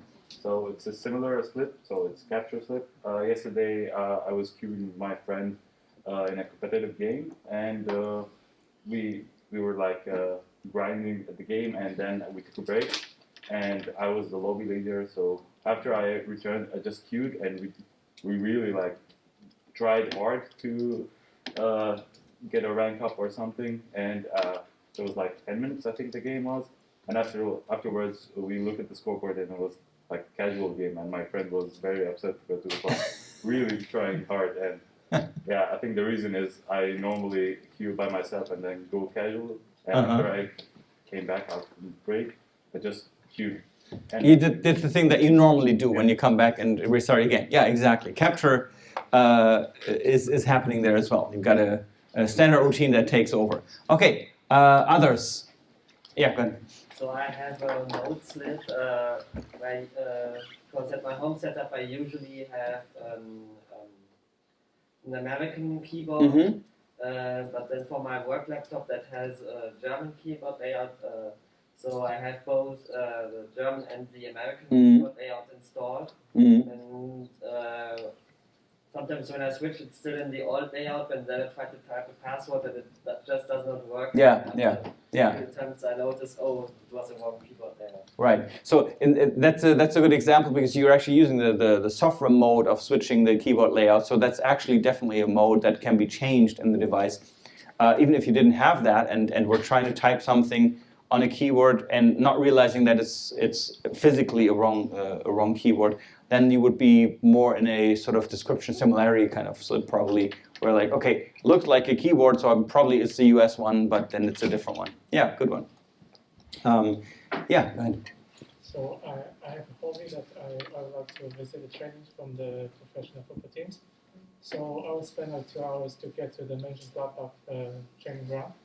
And on the way, I would talk to my friend that, oh, look, it's international break. And all the great players, they went to the national team, they went to their training ground.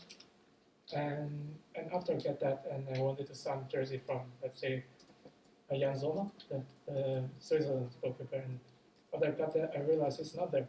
And he's actually had a national team. I've been talking to my friend the whole way, but I didn't realize it until I got there. So I guess that's kind of a capture.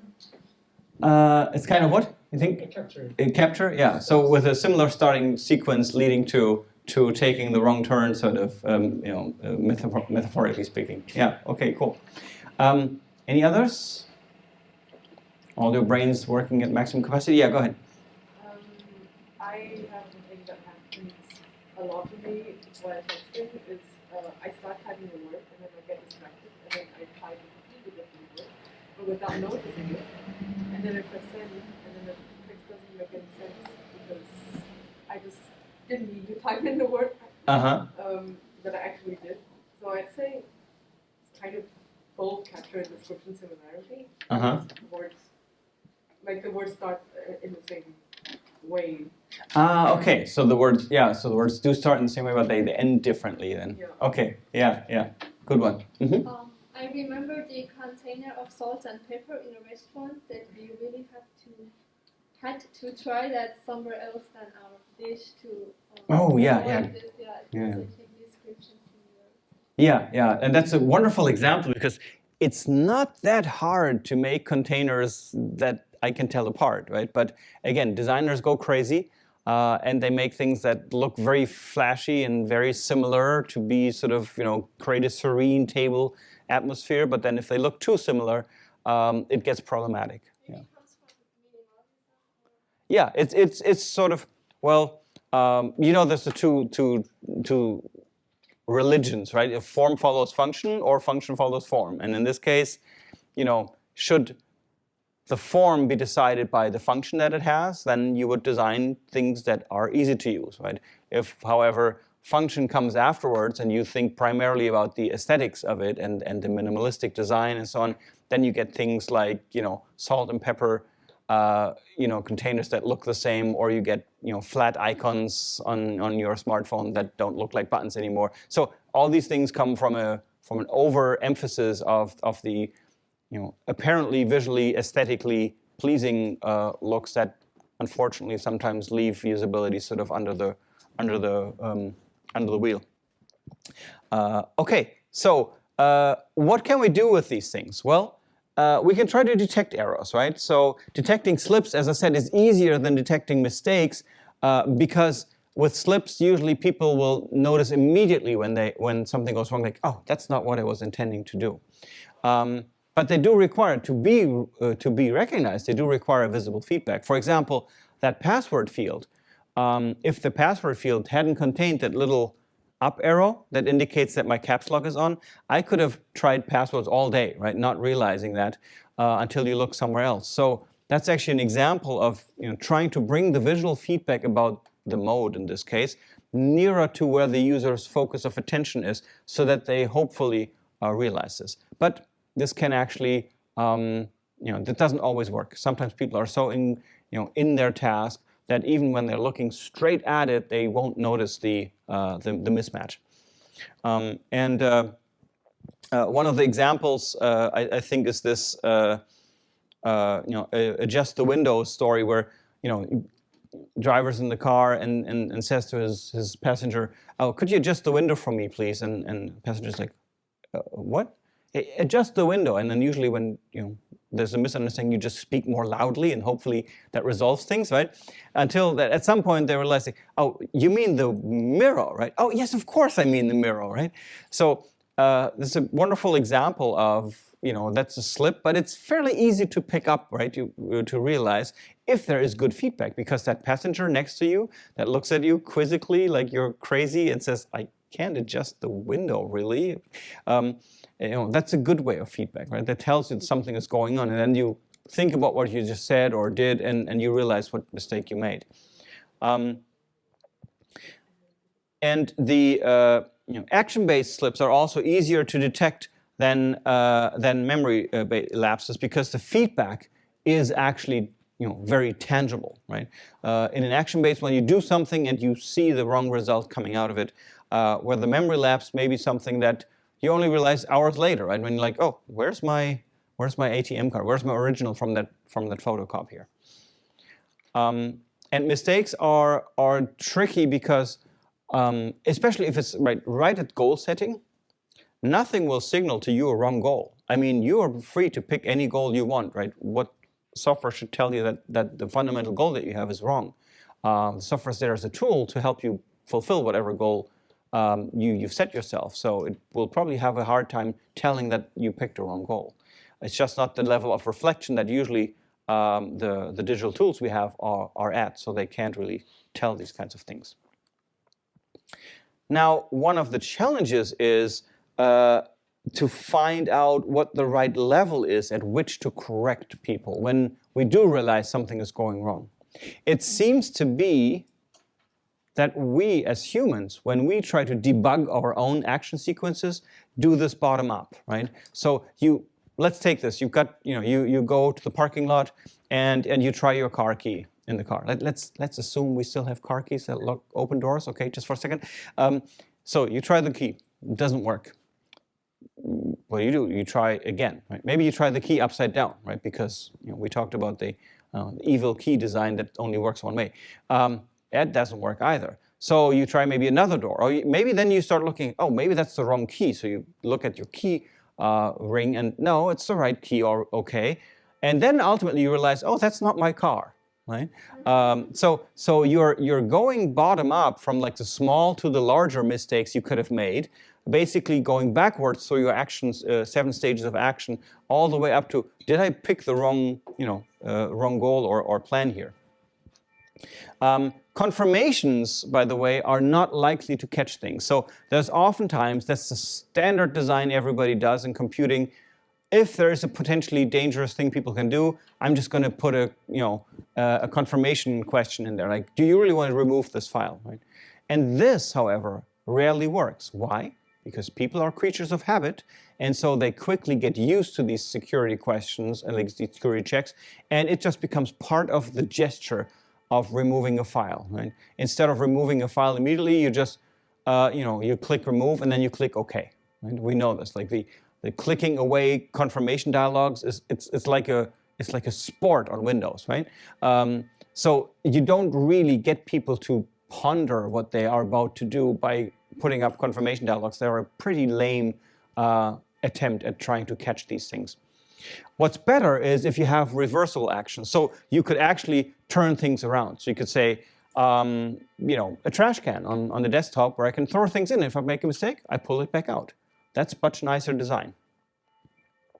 So just to wrap this up, automation can, of course, make things easier or even better than how people can do it, like, for example, driving a car. But the paradox is, of course, that automation is great at taking over the dull and repetitive things. But when it gets complex and exciting, then automation has trouble, right? So that's why self-driving cars are such a challenge, because right now we're deploying, it can drive as long as there's nothing to do, but if there's something really difficult, then it's like, oh, now you're back at the wheel, right? Now you please take over. And that expects the user then to jump in and take over initiative. So we can try to design for error. We can assume that all the possible errors will be made, and then some of the ones that are impossible will also be made. You should minimize the chance that they occur. You can use things like constraints for making sure that happens. If they do happen, make sure the effects are minimal. For example, undo, right, is a wonderful technique to help people recover from a mistake. Make them easy to detect. You know how to do that, right? Visibility, feedback, etc. We talked about this. Reversibility should be easy to do. And watch people using your system, and that's probably the key thing. Watch them use it and watch their slips and mistakes that they make. I talked to a friend once who was a usability engineer at Microsoft. She said the best thing she did was she took a bunch of engineers and put them behind a glass wall, and they had to watch users try to, I don't know, write a serial letter in Microsoft Word or something, and then slowly watch these people fail at the task without the engineer being able to go in and help them. Was like a very sobering experience. So that is an important thing to do. So don't punish people when they make mistakes. And you might say, well, I'm not going to punish anybody. I've seen interfaces that do that. Don't ignore that it happened, right? Understand that warning signals like security questions get ignored or get automated, and warning features get bypassed if they're inconvenient. So to wrap this up, here's two of my favorite error messages. I got this from my computer the other day. Operation could not be completed. Client error not possible. It's very clear what's going on, right? Wonderful, very informative. And I know that the operation really could not be completed because it's a capital C. And if there wasn't a printer icon next here, I would have no idea what's going on, right? So that's a bad example. This one is also maybe a little badly picked. This is a image burn, CD burner program from Windows. You should have selected the Q file, not this one. I'll do it for you automatically this time, but don't do it. Which begs the question, why isn't it always doing it automatically, right? All right, we're done for today. We covered 3 levels of processing: knowledge in the world in the head, feedback, and human errors, slips and mistakes. What to do now? Read the book until page 216 and submit assignment 2 until next Monday, 6 p.m. Thanks, everybody.